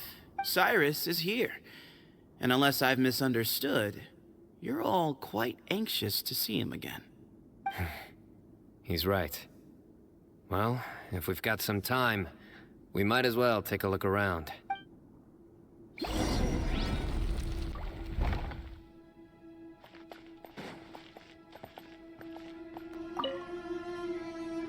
never imagined that the true Temple of Silence would be hidden somewhere like this. We've passed through these parts before, but never noticed anything. That's King Deshret's technology for you, I guess. It borders on the miraculous. Amazing to think that it's been preserved intact all this time. We should be wary of our hosts.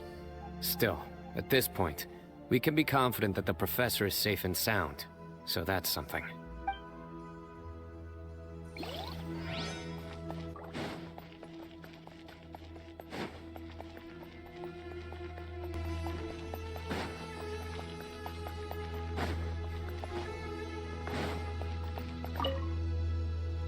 Hey, Sethos! Have you got some time to chat? Sure. Although, I'm assuming by chat, you mean you have questions for me? I don't blame you. Anyone else would. Not often. The Temple of Silence is a place of quiet and solitude. We don't get too many visitors. Yes, that was me. Although, tricked is a stretch. He was asking everyone in the tavern about ways to make some easy money. He insisted that nothing was off the table, even if it broke the law. So, I told him that Cyrus had embezzled a large sum of mora from the desert. So you framed Cyrus for a crime that he did not commit? No. That's not entirely true. Let me jog your memory. The letter just said that he had uncovered Cyrus's secret. It didn't say what secret that was. Of course, Uraka was a great accomplice, really. Very cooperative with a little bit of wine in him. Did exactly what he was told. And not much of an original thinker, though. It doesn't surprise me that he struggles academically. Why did Cyrus leave for the desert as soon as he received the letter? You'll have to ask him that one yourself. Certain things I can't answer for him. I'm neither judging nor defending him. All you need to know is that he recognized our emblem, and it was his own choice to take the bait. What kind of question is that? He's the General Mahamatra. Everyone in Sumeru knows who he is. Right, but back at the Oasis, you can't have known who he was for sure, or you wouldn't have asked him. So, what we're really asking is, have you never seen him in person before? I've lived in the desert my whole life. Guess you could say I've never had the pleasure. Ugh, why does Paimon feel like this guy's not being straight with us? Come on, we've only just met. If I give you all the answers up front, you'll have nothing left to look forward to. Nope, not once. Really? I have no need to go there. Not when the taverns are full of the Urakas of this world. Besides, we're well aware of what goes on at that place. Spies? It's not as clandestine as that. The city gates are wide open. Anyone's free to walk in. You can find out all you need to know just by walking around town and hearing the word on the street. Mm-hmm.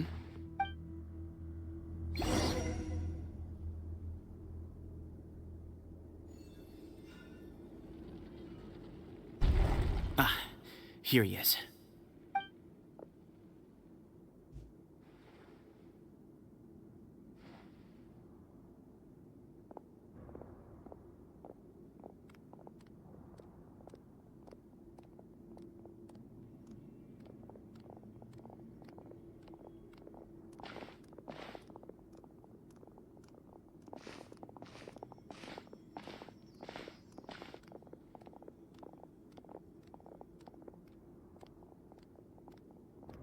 Grandfather, the person you wish to see is here. Well done, Sethos. Greetings, one and all. I am Ba Moon, the current leader of the Temple of Silence. I know why you are here, and I thank you for your patience. Bring him out.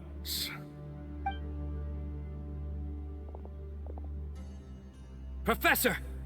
Cyrus, are you okay? Watch what you're doing! Oh, my apologies. We have no intention of causing you distress. But you must understand, Cyrus is of great importance to us.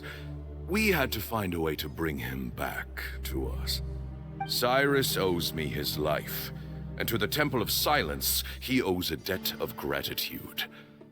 I let him go a long time ago, but now, the time has come to demand payment.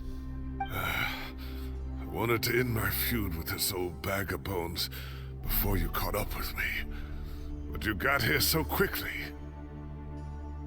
Just leave, Sino. This is a matter between us two old men. You're all too young to get involved. So that's why you didn't want to report the letter. You'd made up your mind to come here from the beginning. You only left in such a hurry to try and throw us off your trail. Some things in life catch up with you, no matter what you do. You shouldn't have come.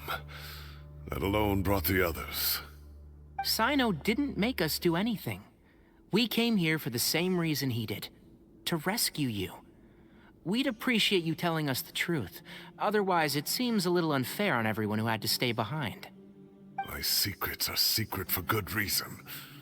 Bringing them to light can only lead to misfortune. You're afraid, aren't you? You can't bring yourself to speak of your past deeds to the students you nurtured as if they were your own children. You recognized our emblem because for many years you lived among us. Indeed, you all but became one of us. You knew as soon as you saw the letter that we, not Uraka, were the ones speaking to you. It threatened you only because you know what you did. Your own guilt convicted you. For you, Cyrus, are a traitor. You once shared your learning with us, and joined us in our mission to revive the might of Hermanubis, to bring new hope, new opportunity. But then, you betrayed us. You bargained for your independence with your past contributions. And then you left, taking with you Hermanubis' might and the wielder of his power. We both know what I said to you that day.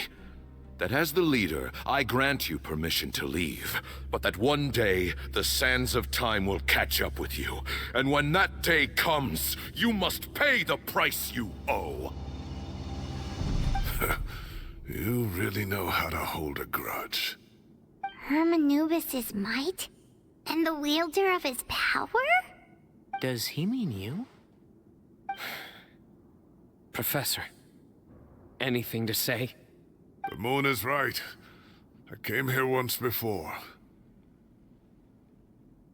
He rescued me from the brink of death once, many years ago in the desert. When he learned that I was a scholar, he invited me to come here and revive the might of Hermanubis together. It was a great, daring plan, and one shrouded in secrecy. The Temple of Silence had been bereft of Hermanubis for too long. The strength of its faith and its warriors were waning. Bamoon proposed that we implant bar fragments, shards of Hermanubis, into the bodies of suitable vessels. If the experiment was successful, the spirit of Hermanubis would then dwell within the vessel. Many believers volunteered themselves for the experiment.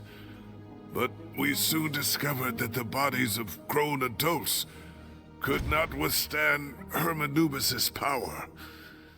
In the end, Bamoon offered his own adoptive grandson. One other child was identified as a suitable vessel, and his parents agreed to release him into our custody in exchange for a small fortune. These two children were our only hope for hosting Hermanubis' power. For many years, the Temple of Silence had been in possession of 2 Ba fragments from Hermanubis. As remnants of his raw power, they were exceedingly rare treasures. The test subjects were sent into a room that had been prepared for the ceremony and instructed to approach the Ba fragments, whose power had been amplified. If, after some time, this power did not repel them, this would mean that they were suitable vessels. The original plan was for a 3-stage experiment: resonance, implantation, and recovery and observation. The resonance stage went quite smoothly for both candidates. As the second stage began, I realized a decision had to be made. Should we implant the fragments one at a time? This would allow us to monitor the results after the first round and adjust our plan accordingly. Or alternatively, we could implant each fragment in a different vessel at the same time and compare their effects. But as I was deliberating, both Ba fragments suddenly became active. They glowed with a light we had never seen before. I knew that if they were not implanted right away, they would disintegrate and be gone from the world for good. Our 2 vessels had both displayed great promise by successfully resonating with the fragments. Under the circumstances, the thought of implanting both fragments into the same vessel seemed out of the question. To preserve our faith and our power, we implanted each of them with a single fragment. Ultimately, I ended the experiment and left, taking one of the children with me. In recognition of your past contributions, I chose not to send someone to hunt down and kill you both. Your lives were spared, but I have paid a great price for your betrayal ever since. I have always wanted to see you, Sino. Losing you and your Ba fragment dealt us a devastating blow. We've been in decline ever since you left. I see. So that's how I gained my power. Look, in essence, I borrowed your Ba fragment for a decade or so. And now you are seeking justice. If you want to take my life, then so be it. I'm an old man now anyway. But you cannot lift a finger against Sino. He is the General Mahamatra. Your actions would be seen as a declaration of war against the Academia. I'm sure you don't remember anymore, dear Sino, but you've met us all before. You were so young then, when we all gathered around and celebrated the revival of our Lord. You and he, Sethos, you were our final hope. You'd like me to return my power? As a follower of Hermanubis, I have allowed this power to remain in the rainforest for far too long. Now, it is time to reclaim it. That power is not yours to reclaim. Sino was chosen by the gods. You cannot take what they have bestowed. You are wrong. Sino was chosen, but he was not the only one. My child, Sethos, has the same gift as he. So those are your terms for freeing the professor? Despise me all you want. My sins are my own. The Temple of Silence is an innocent party. It is because of my foolishness all those years ago that the Temple's glory has waned. And now I must take responsibility for the decision I made back then. So what you're saying is, the power of one Ba fragment is not enough? You're asking me to return the one in my possession, so it can be implanted in him instead? Divine power causes great suffering to those who wield it. How do you know that Sethos would be able to withstand it? He is no longer a small child.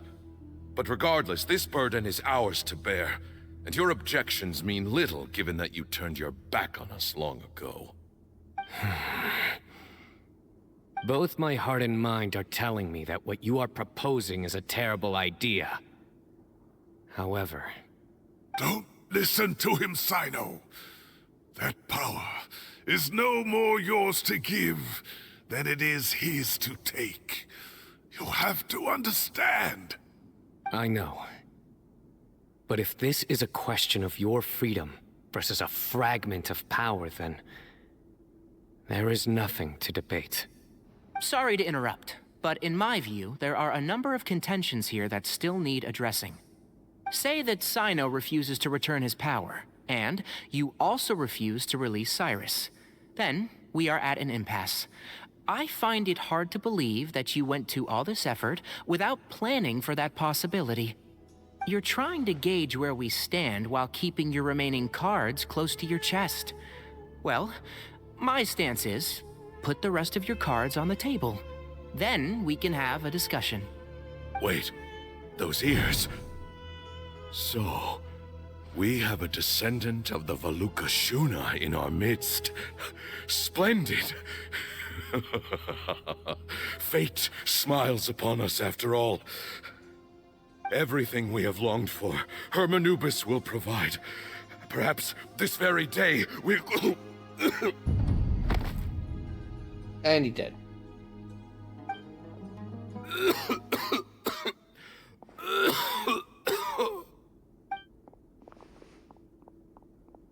Why is he coughing so much? He looks like he's in really bad shape. Honest condition is critical. He must have been forcing himself to act strong. His eyesight must be failing him too, otherwise he would have noticed that Tanari's ears right away. Moon, you... Take our leader back to his room. Grandfather, I know what you wish to say. Leave this in my hands. I don't like to drag out conversations, so I'll just cut to the chase. Had Cyrus not stopped the experiment all those years ago, the plan would most likely have been a success. The wisdom of Hermanubis would have been ours. Still, it's no use talking about what-ifs. We cannot change the past. I'm not like my grandfather. The Temple of Silence has a grand legacy and a sacred duty to fulfill. So it's somewhat inevitable for the leader to have an inflated sense of self. But I see things a little differently. I don't believe the temple has the same stature that it once did. Time has worn away at its prestige and changed things almost beyond recognition. So I'm not going to force your hand. You're all free to leave. Except for Cyrus. My grandfather gave him his chance once. And now I'm giving the rest of you yours. You have courage and wise judgment, kid. Reminds me a lot of Bamoon in his younger years. I truly wish that the temple would take an objective look at the academia of today. You've been to the city yourself. I'm sure you've seen that much has changed for the better. And things will only continue to improve. Why not consider cooperating with the academia once more? If you hadn't betrayed my grandfather, I might well be open to persuasion. But it's a bit too late for that now, Cyrus. Fair enough. Tainari made a good point earlier. He said there has to be more to your plan than this, and I agree. All you and Ba Moon are after is the Ba fragment. The professor will accept whatever fate you deem fit for him out of a sense of guilt. I am the one who has a choice to make. And that's how it was always going to be. Ultimately, you want to trade the Ba fragment for the professor, correct? I'm glad to see you're giving it some serious consideration. I won't forsake my professor. Nor do I intend to run from a problem that I must face sooner or later. Give me one night to make my decision. That works. Then I'll be waiting to hear your verdict. Cyno. Oh, my grandfather still has a fair few things he wants to say to Cyrus, so I'll be escorting him back now.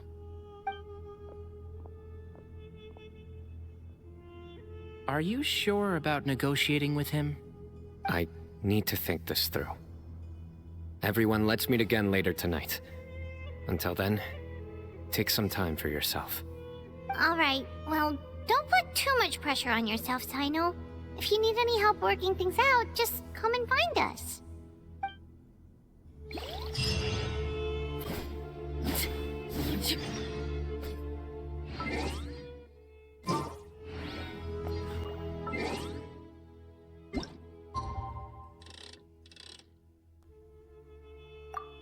Let's think for 3 hours.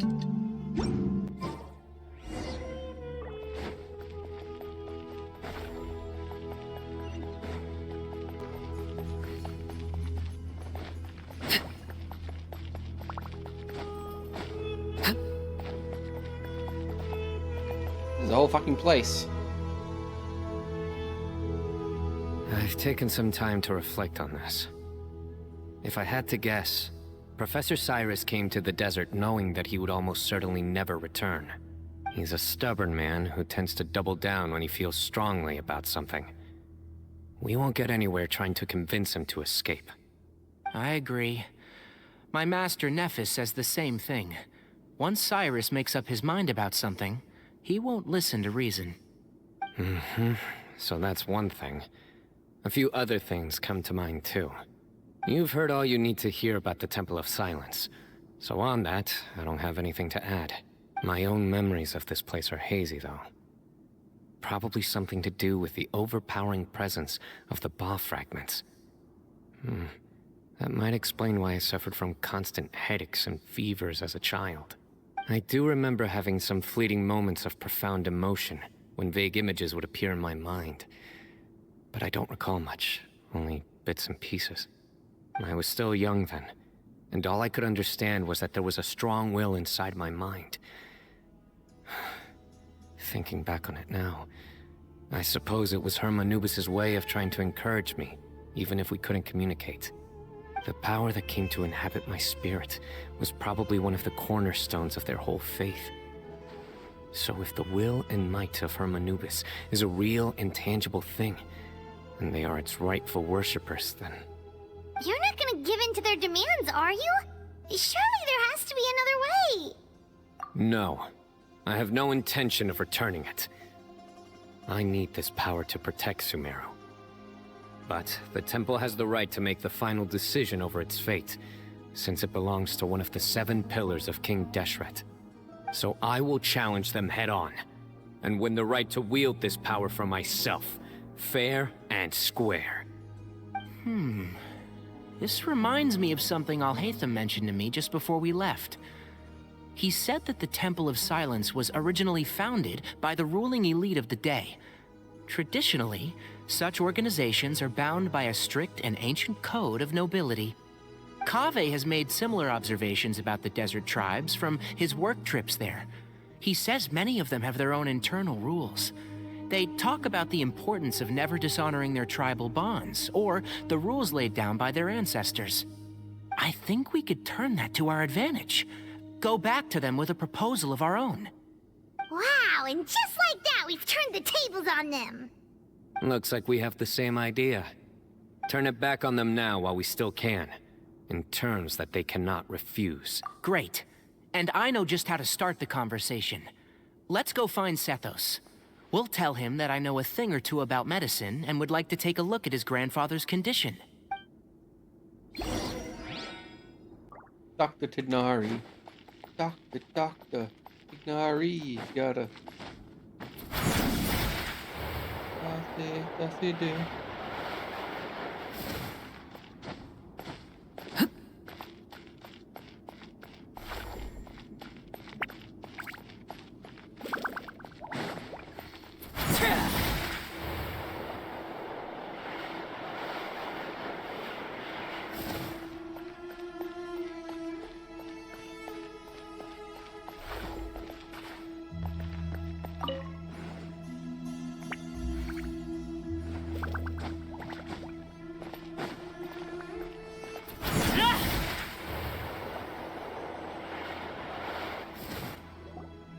Sethos, let's talk.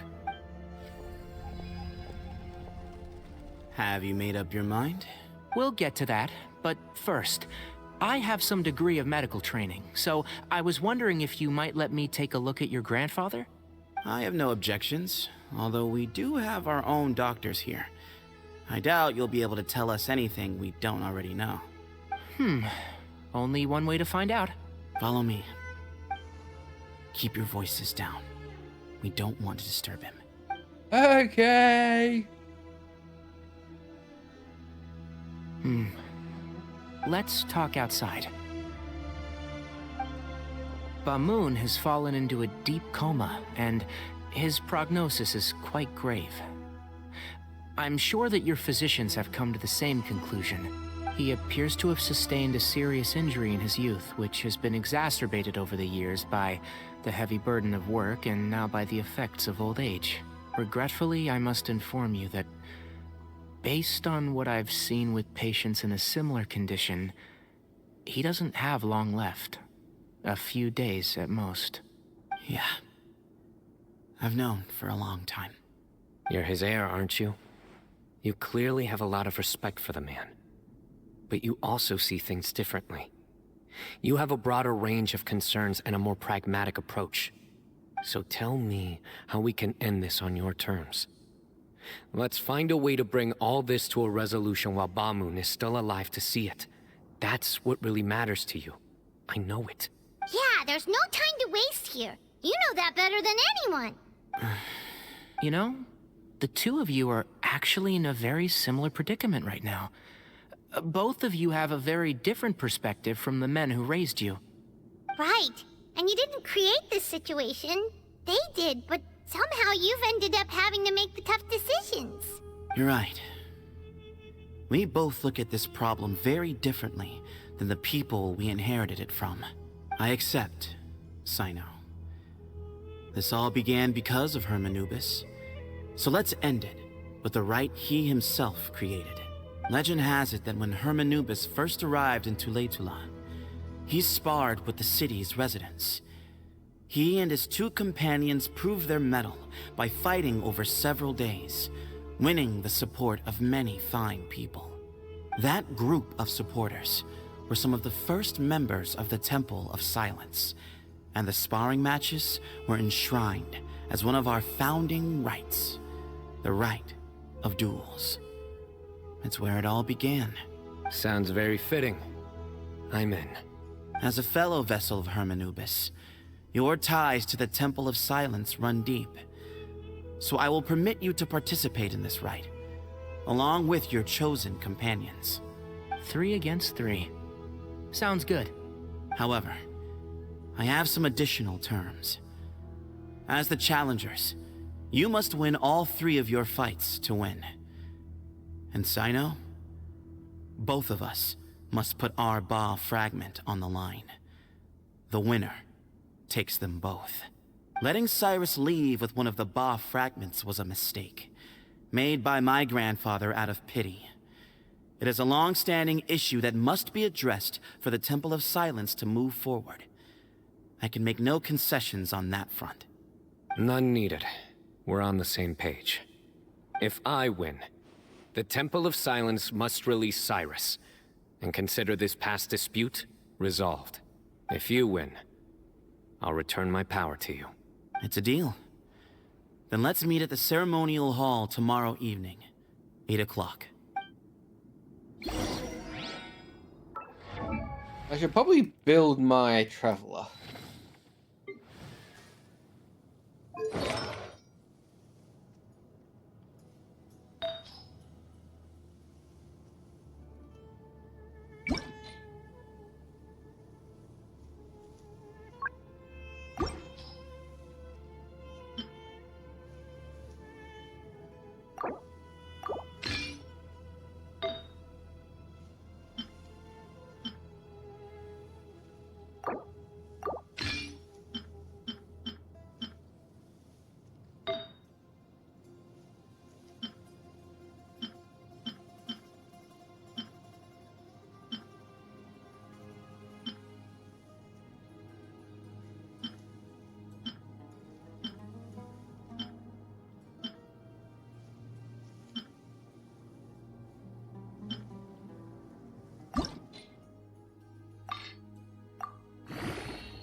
Oh, all those pieces died pretty quickly.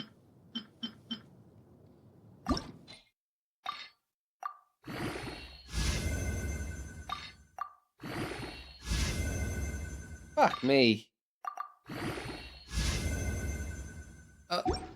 The worst piece I've ever seen in my life.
Yeah, these pieces are terrible.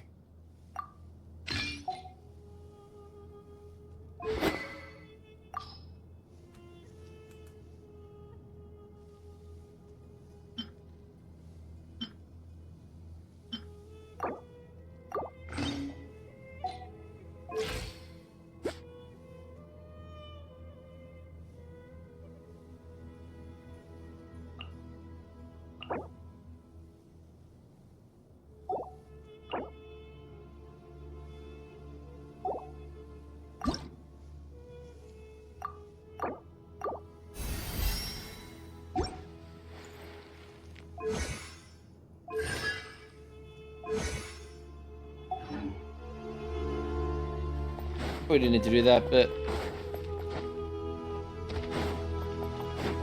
just in case.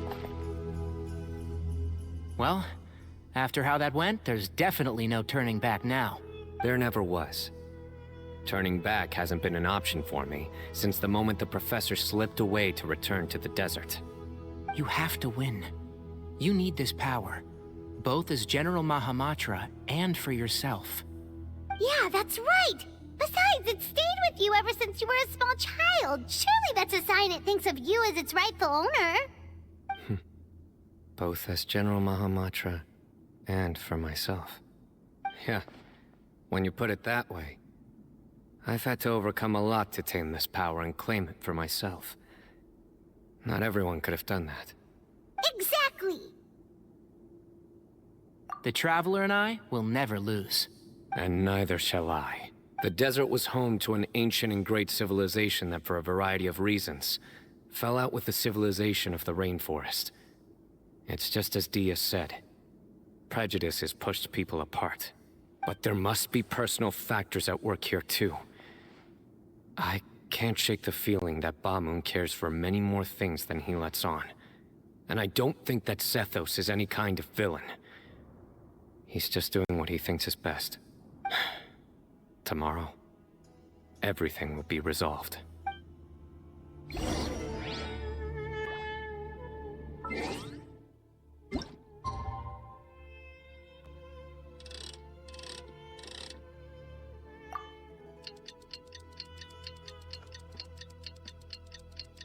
Let's be his father. I'm gonna absolutely wreck their shit.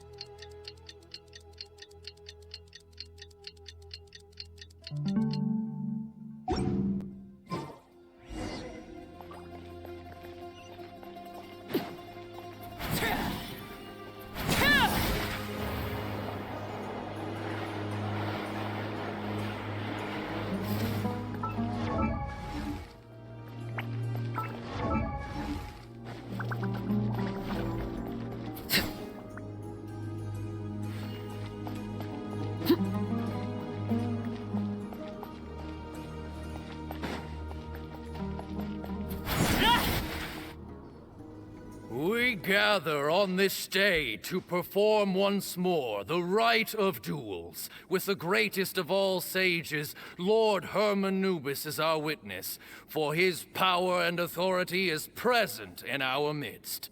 This is our most sacred of ceremonies, and no disruption from the audience shall be tolerated. It is incumbent upon all to observe the duel with the utmost respect and reverence throughout the proceedings. Representing the Temple of Silence, the Defenders. I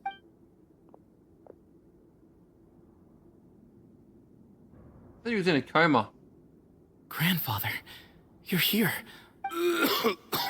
A rite of duels after all these years. I am surprised by your decision, Zethos. I know what I'm doing, Grandfather. Just leave it to me. Representing the Academia, the Challengers. Ready. We will fight to have our voices heard. Warriors, take your positions and decide on the order of battle. We come not to debate what brings our challengers here, nor what will become of the defeated duelists. Duelists, the might of Hermanubis himself is at stake here. Now... Huh? Are you sure? I agree. She's very strong. Sending her out first will definitely intimidate the opposing side. Okay, then you're second. Sure. We have decided. So have we. Let's begin. Duelists of the first bout, please step forward. The dull blade of dullness.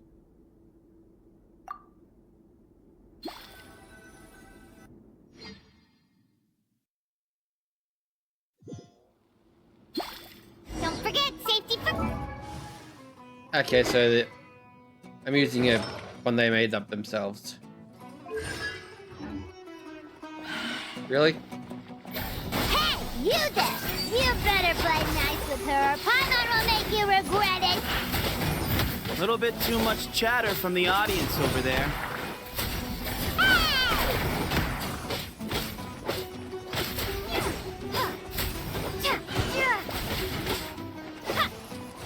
Scatter!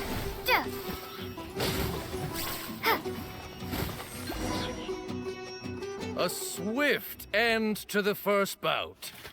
I now invite the duelists of the second bout to please step forward. When you're both ready, you may begin. Let's begin. Watch out! He drank plenty of water before the bout, so he should be fine.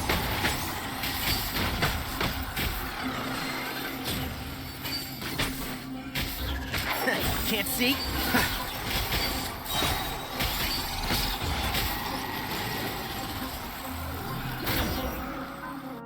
Probably just walked off the screen.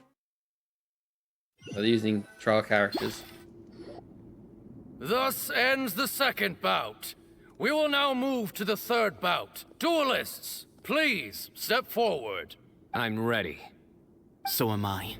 This is the final stage of the rite. I remind you both that the terms you agreed upon in advance are binding. When you're both ready, you may begin. I am Sethos, vessel of Hermanubis, grandson of Bamoon, the leader of the Temple of Silence. For many years, we have kept our covenant with Lord Hermanubis by guarding the secrets of King Deshret. And even in our darkest hour, when we could not see a way forward, we chose not to abandon hope, but to embark on a brave new experiment so that we might prevail. We earnestly sought Lord Hermanubis' wisdom and power, longing to see his spirit and his light descend upon us. Now, I will fight to become the rightful wielder of that power! I am Sino, General Mahamatra of the Academia, student and successor of Cyrus, the Sage of Spontamod. I fight in defense of my power, my professor, and my nation. And you. I think you left some things unsaid. This is a sacred duel, and Hermanubis is watching. So bare your soul. Everyone, old and young, fit and frail, they're all waiting to see how this duel will end. My grandfather is a wise leader. He is also known to be a ruler who is not afraid to get blood on his hands. I understand his beliefs well, and I know what he expects of me. But our faith has held us back for too long. After I grew up, I went to the rainforest once, and I saw for myself the people of the city. Times have changed. The people of Sumeru are happier and more free now than in the past. I thought about this as I stood at one of the tallest points in the city, gazing down at the streets below. Then I thought of you, Sino. You and I both wield the same power, yet the lives we lead could not be more different. Each Ba fragment of Hermanubis stands for something different. Might, glory, one of many other secrets that have yet to be revealed. I once thought that the nature of our fragments must be what makes us so different from one another. But maybe it's that you've found your answer, and I am still searching for mine. I am more than just a warrior. I am my own person. Exactly.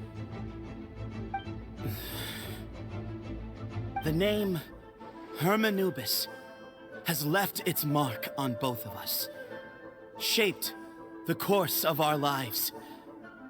We are his vessels, and yet we are more besides. So show me your answer, Sino. Show me I can be more than my faith, more than the power I wield. Show me the person I can become!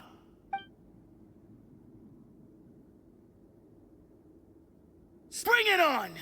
One bitch slap. I would just bitch slap him once to take him down. Oh, it's a cutscene. The budget's arrived.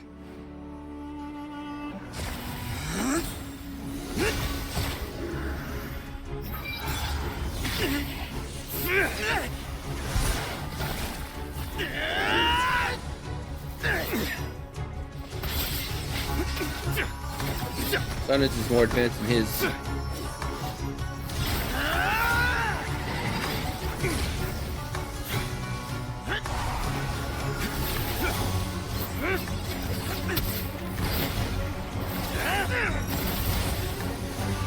That's all you've got? What happened is searching for your answer.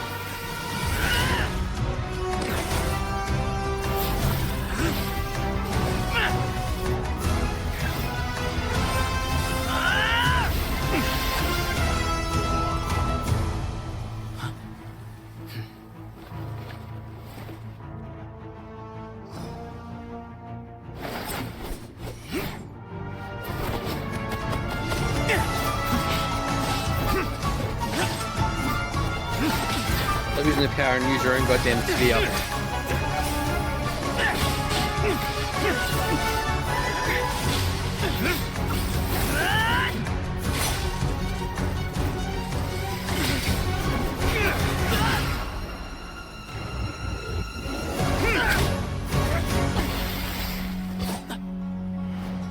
Fight's over.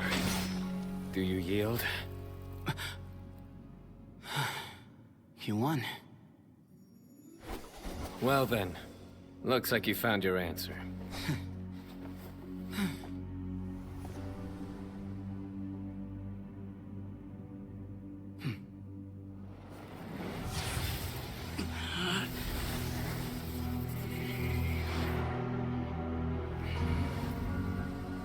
I give his glory to you.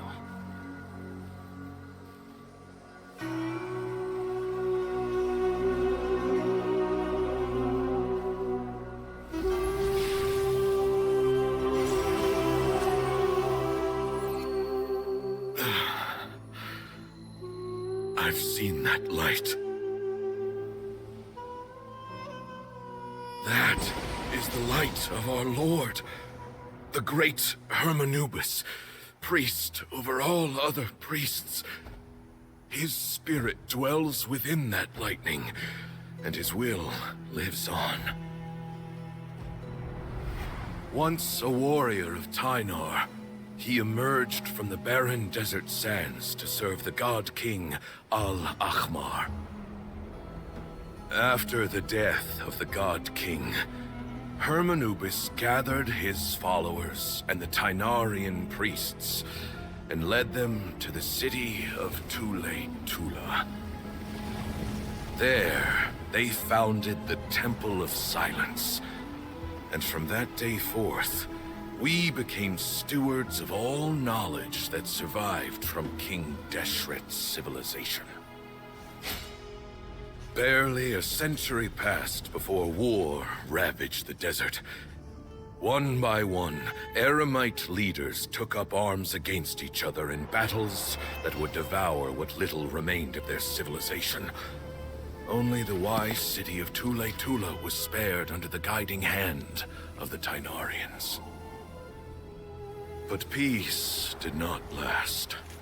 Coveting the knowledge of King Deshret, the beasts set their eyes on Tule-Tula. The king of Gurabad laid siege to the city and ordered the sages to surrender to him the Temple of Silence as proof of his victory. The ruling elite colluded with their oppressors, betraying the temple so as to hold on to their rule over the city. They declared that the knowledge guarded by the temple was the true cause of corruption. These were dark days, and we faced enemies on all sides. Our Lord had long since exhausted his strength, keeping the forbidden knowledge introduced by King Deshret at bay. To ensure the temple's continued survival, he broke his being into many pieces and began the ceremony of Hermanubis' legacy, bestowing his power upon his mortal followers. With this power, the temple was able to defeat the tyrant's army. Yet, we were not hailed as heroes. Strange and unfamiliar as this power was, it struck fear into the people's hearts and drove them to reject us. In the end, the people of the temple and the Tule-Tula Tynarians left the city for good and made their way to the rainforest. What followed next was inevitable. The elite of Tule-Tula fell and were decimated. War engulfed the desert. And we wandered from place to place, always in hiding, all the while keeping close watch over our secrets and staying true to our mission. Betrayal forced us out of the desert and into the forest. Then mistrust drove us from the forest into the desert once more. We have lived in exile for far, far too long. Yet, today, the Temple of Silence has borne witness to the glory of Hermanubis once more. Thank you.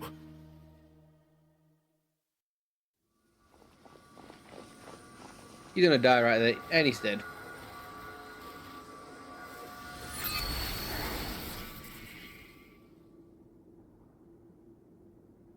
How is it?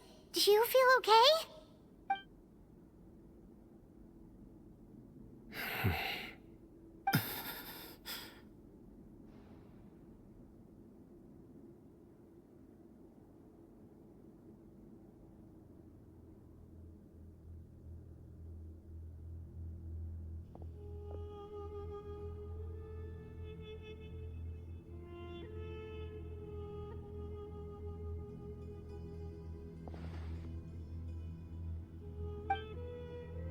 The last thing he saw was his grandson's failure. Get wrecked, nerd. Grandfather.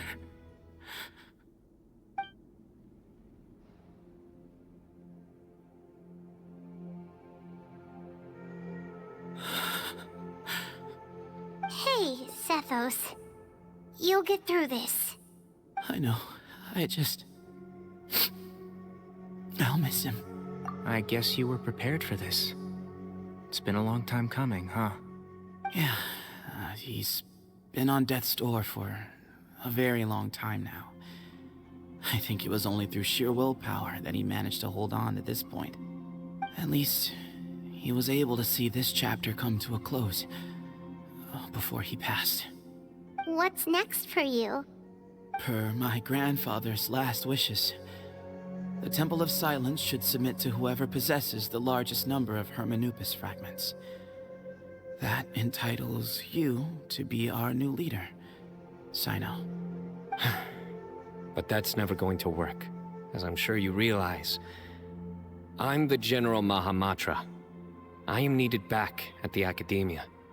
I did foresee this possibility, and I gave it some thought. The fact is, I know next to nothing about the staff, records, and environment here.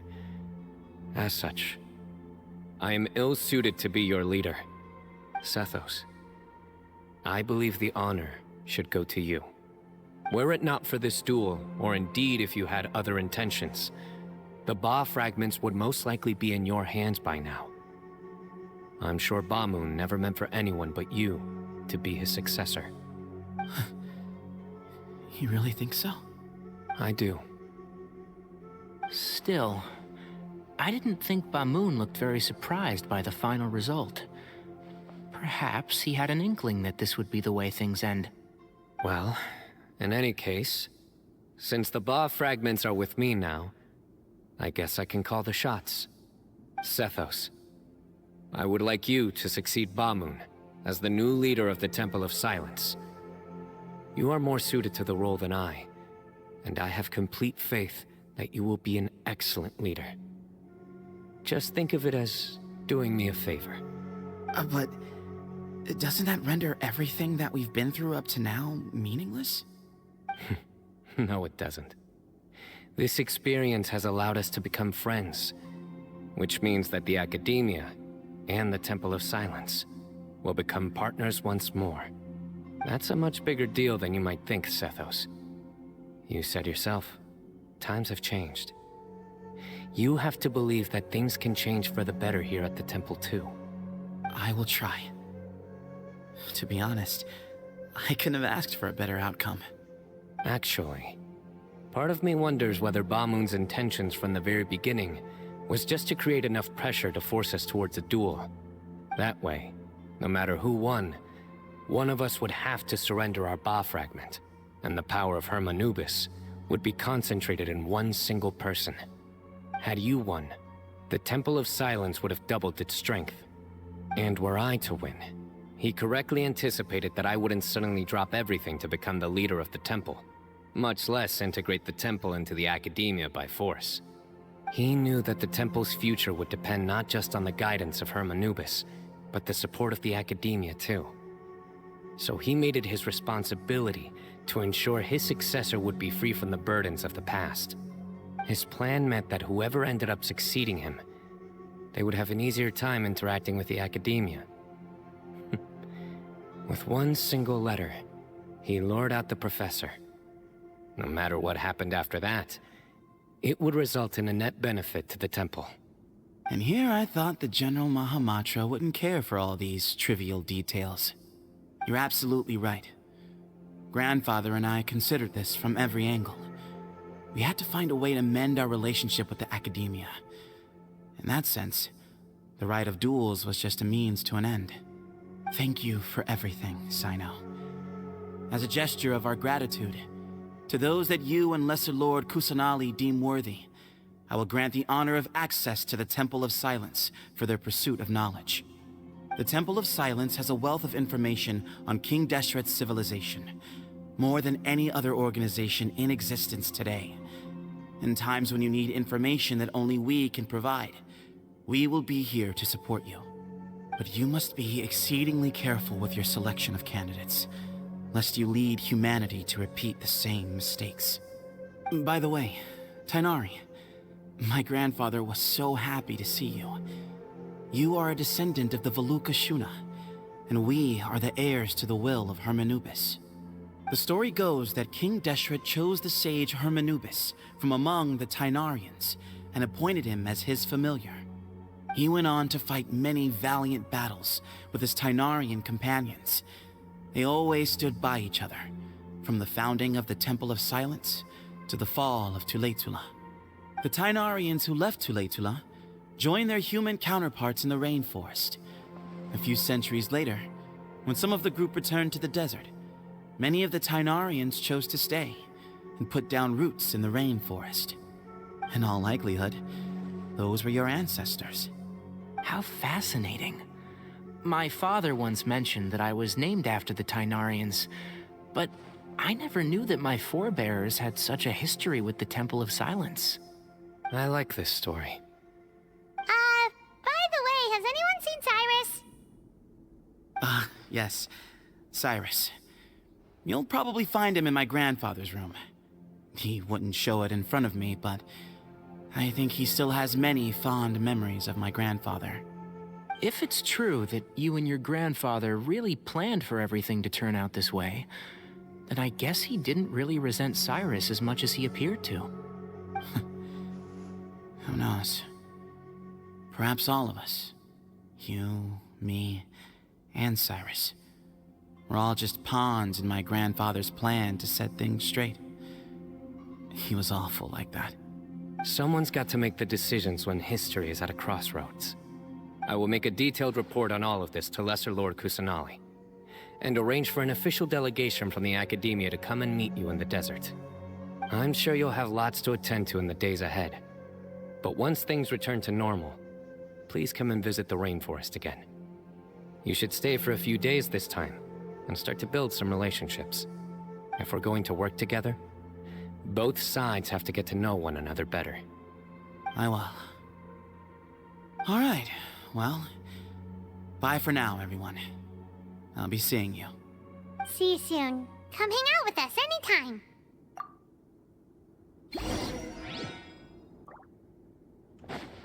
Grandfather, we did it. From this day on, the Temple of Silence has the chance to work with the Academia once more. Real change, real opportunities. They are now within our grasp.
Big nerd place full of nerds.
What were you thinking gallivanting off into the desert alone at your age?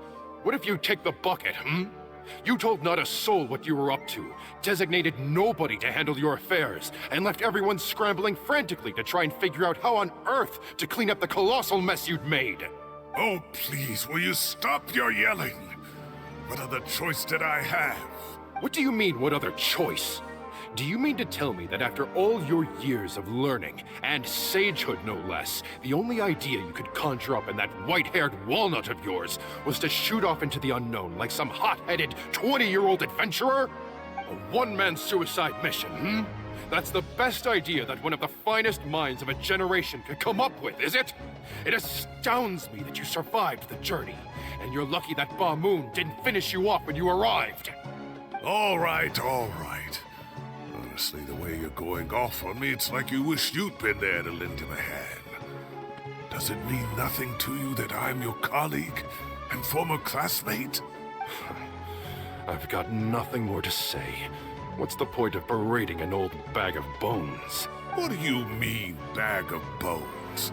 I'm a flesh and blood hero who, despite his old age, saved our General Mahamatra from being stripped of his powers. Okay, look. Fine, I admit it, I was in the wrong. How can I make it up to you? What about, a month's work at the Academia? 1 month? Try 3. Inari's master is really laying into Cyrus. Let's give them a wide berth. Professor brought this on himself. Don't pay any attention to him.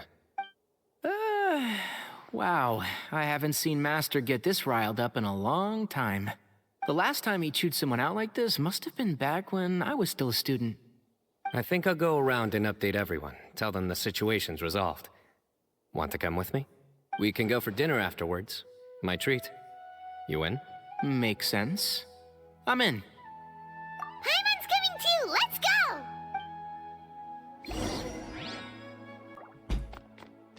You'd better start packing your things. Report for work first thing tomorrow morning. I'll be waiting for you. What about my allowance? Oh, and is lunch covered? How about dinner? Don't push your luck.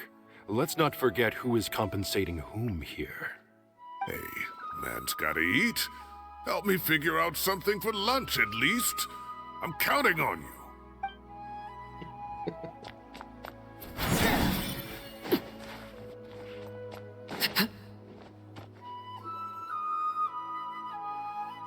Hey, Kale. You're back! Well, look who we have here. Would you mind explaining to me what has been going on the past few days? I heard you all ran off into the desert and got embroiled in a major catastrophe. All taken care of. That does not answer my question. How could you be so careless? That goes for you as well. Yes, and you too. When you run into problems, you really ought to ask for help, you know? I've been around the block. Don't you think it would have made sense to involve me? And let's not forget, I know the desert like the back of my hand. Now would not be a good time to attempt to argue with Farazan. You're right. Mm-hmm. It's not the first time that I've had to talk to you about this sort of thing either. You need to learn that there are times when the right thing to do is get a more experienced member of staff involved. Do I make myself clear? Because if you don't, Kale, please do something. He's giving me the signal. All right, guess it's time to play my ace in the hole. Say, Madam Farazan, I can see you're pretty upset, but, I was just wondering, remember that time you offered to give me a tour of the academia? Does that offer still stand? Huh? Take the bullet. She's taking the bullet. Wait, did I hear that right? Kale, you remember? Wonderful. Well, of course the offer still stands. Come on. Madam Farazan will show you around the old classrooms.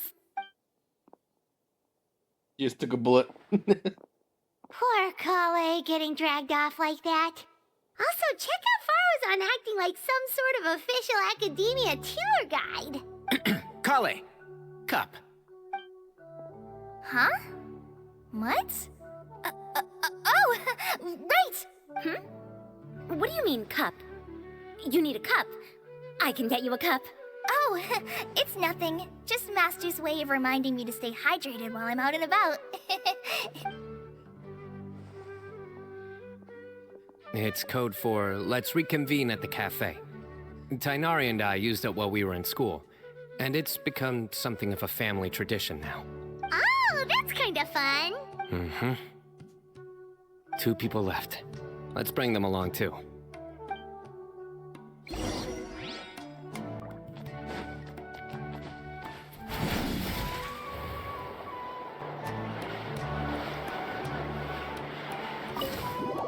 Oh, smells. Oh god, there's dogs everywhere.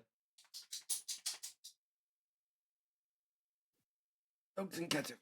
Just a little bit longer, puppies.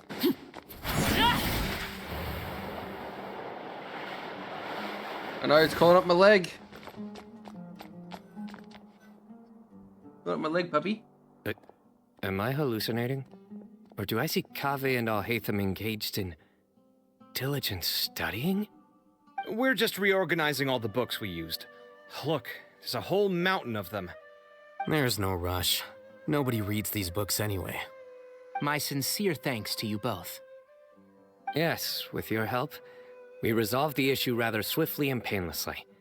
And the outcome was better than we could have hoped for.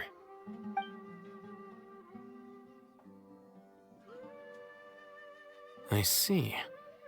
The Temple of Silence resorted to rather unique means of self-preservation. It explains how they managed to remain hidden for so many years. And it sounds like they managed to preserve a whole load of ancient documents as well. I'd love to go check those out if I ever had the chance. That day will come. The Temple of Silence is a hugely important organization, and we'll be sure to maintain good relations with them in the future. Now, as a token of my appreciation, I'd like to treat everyone to coffee. Sounds good. Yeah, sounds great.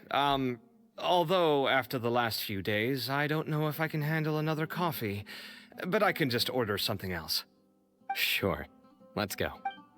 Yeah, I'll be right back in a second, everyone.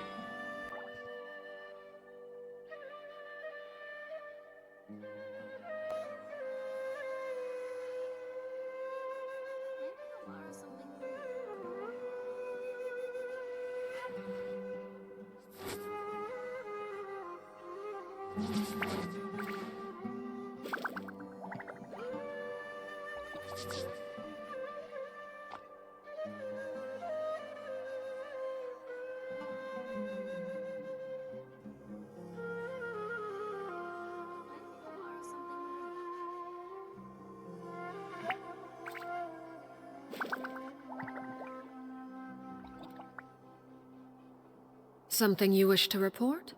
Go on. You have my undivided attention.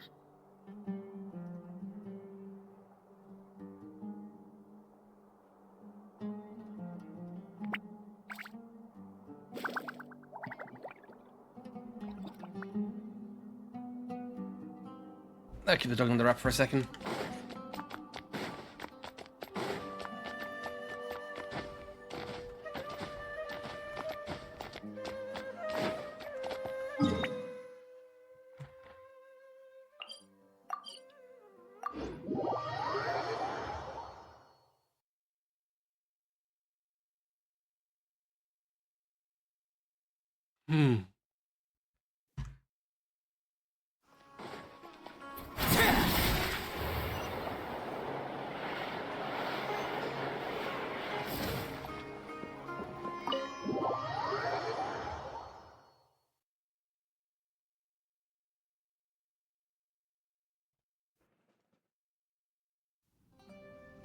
And then, the Traveler just pounced on their opponent and knocked him right out cold!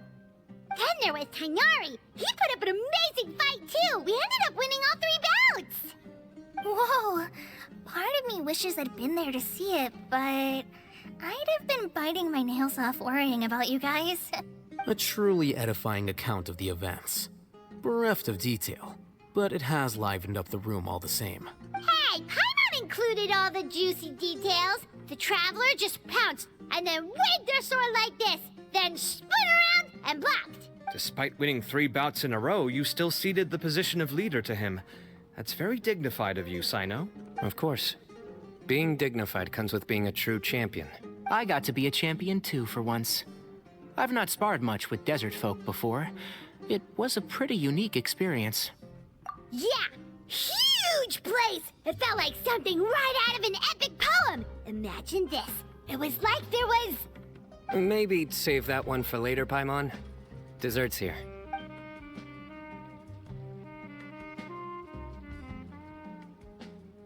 I think that'll do me for today. Shall we stop off at the House of Dana again before heading home? We should probably finish putting all those books back. My thoughts exactly. See you around. I should get going as well. See you all later. Make sure you get some good rest tonight. I need to go say thanks to the Core 30 for their help. Also, Sir Nephis says he wanted to introduce me to some of the Academia's work processes. So, I gotta dash too. Kali's come a long way. She's much more confident at dealing with other people these days. Everyone's a work in progress. You never stop learning.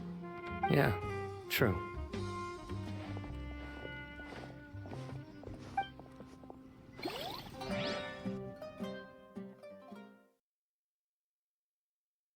When will it end? These stories go on forever. That was good. It feels like everything's finally wrapped up now. Life is all about these moments when you can finally relax and hang out with good friends after a job well done. And also, those desserts Sino got, they were really good. Paimon definitely needs more of those in the future. Do you 3 have anything planned for the rest of the day? If not, would you come somewhere with me? God! That's a secret for now. Wouldn't want to spoil the surprise. Okay. I think I can guess what you're talking about. It'll... Well, now Paimon's curious! Why won't it ever end? Why?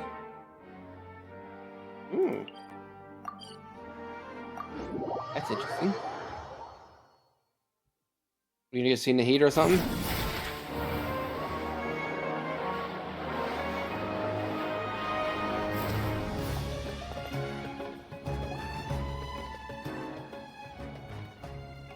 Been a while since I last made my way up here. Wow, look at this place! We're so high up!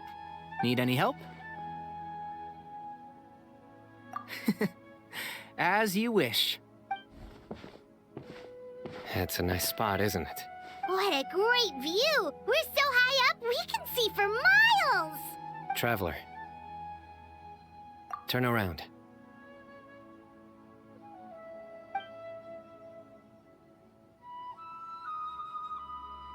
This is my secret base.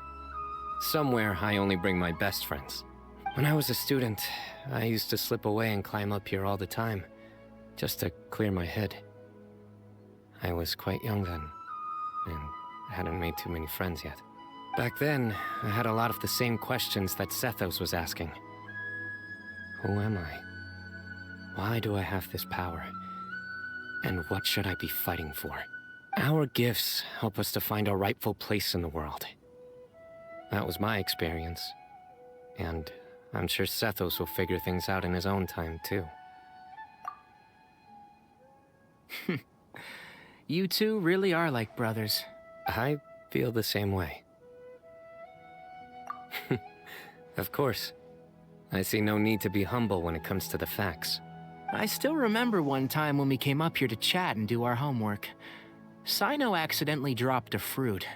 Luckily, he has fast reflexes, so he caught it just in time. That was the one and only time. Nothing will ever slip through my fingers again. Those were good times. I kinda miss the student life. You know, Paimon really shouldn't be able to imagine Sino doing something like that, but for some strange reason, the mental image is coming through clear as day. Then make it stop.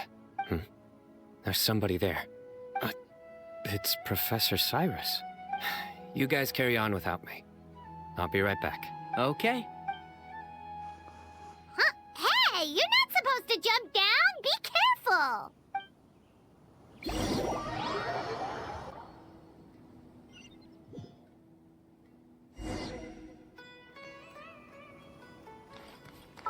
No, until you sign her.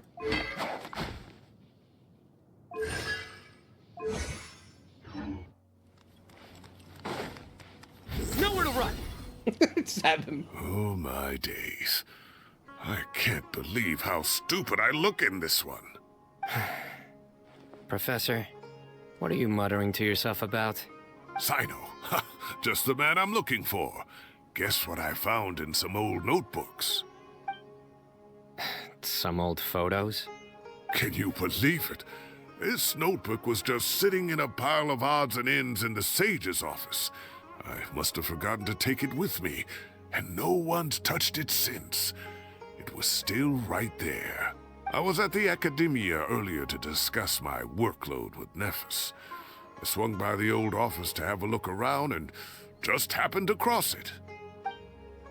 Well, time flies. Look how tiny you are in this picture. Still a kid. You look quite young yourself in that one. Ah, it's this one. I remember that. Lisa took it, didn't she? Yep. Looks like her work, all right. Who else could have found just the right angle to make me look so unbelievably hideous? And this one. Looks like we're both dozing off. Oh, cheeky girl. Taking secret photos of us without our knowledge. Is there something you'd like to say to me, Professor? Like what? Like, these are good photos, aren't they? Hey, at moments like this, I hardly know where to begin. I can't pretend I'm a good person. Bamoon had every reason to despise me. And well, so do you if you feel the same way. Don't be ridiculous, you old codger. Is that not what you wanted me to say?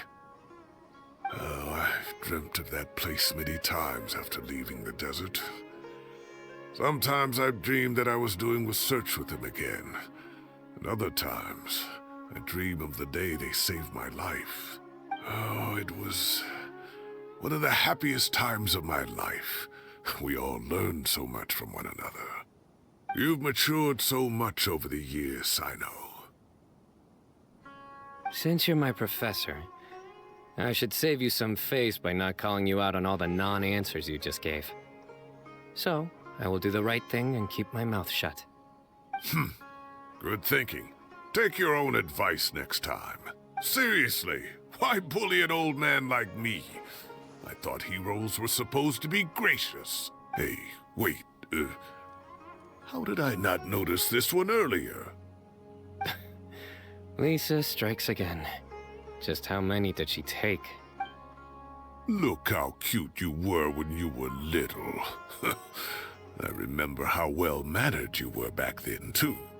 Yeah, and look how serious and professional you used to be.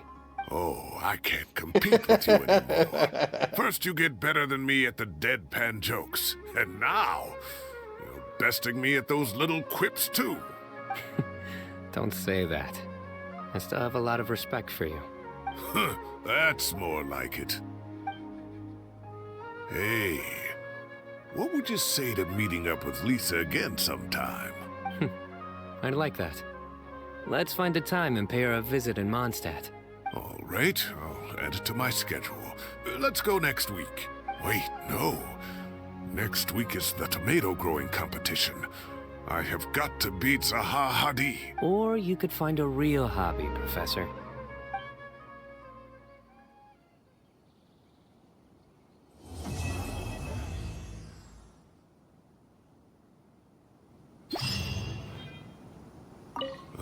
Time has passed too quickly. The children have all grown up. But it turns out grown-up kids are no use. When Nephis comes after me, Sino still can't do anything to protect me. Oh, that boy. He's standing right there. Great view today. This atmosphere calls for a joke out of left field, to catch the listener unawares. No, I don't know. Great view today. This atmosphere.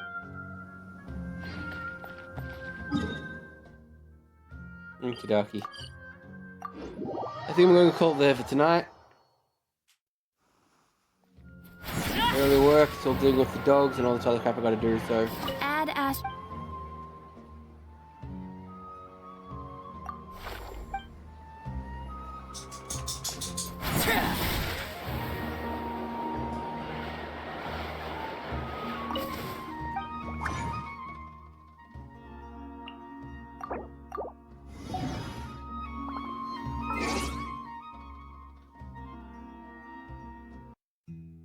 Thank you all so much for coming. I'll be back again tomorrow. Hopefully if I don't pass out. Until then, have a great night everyone. Thank you all for being here.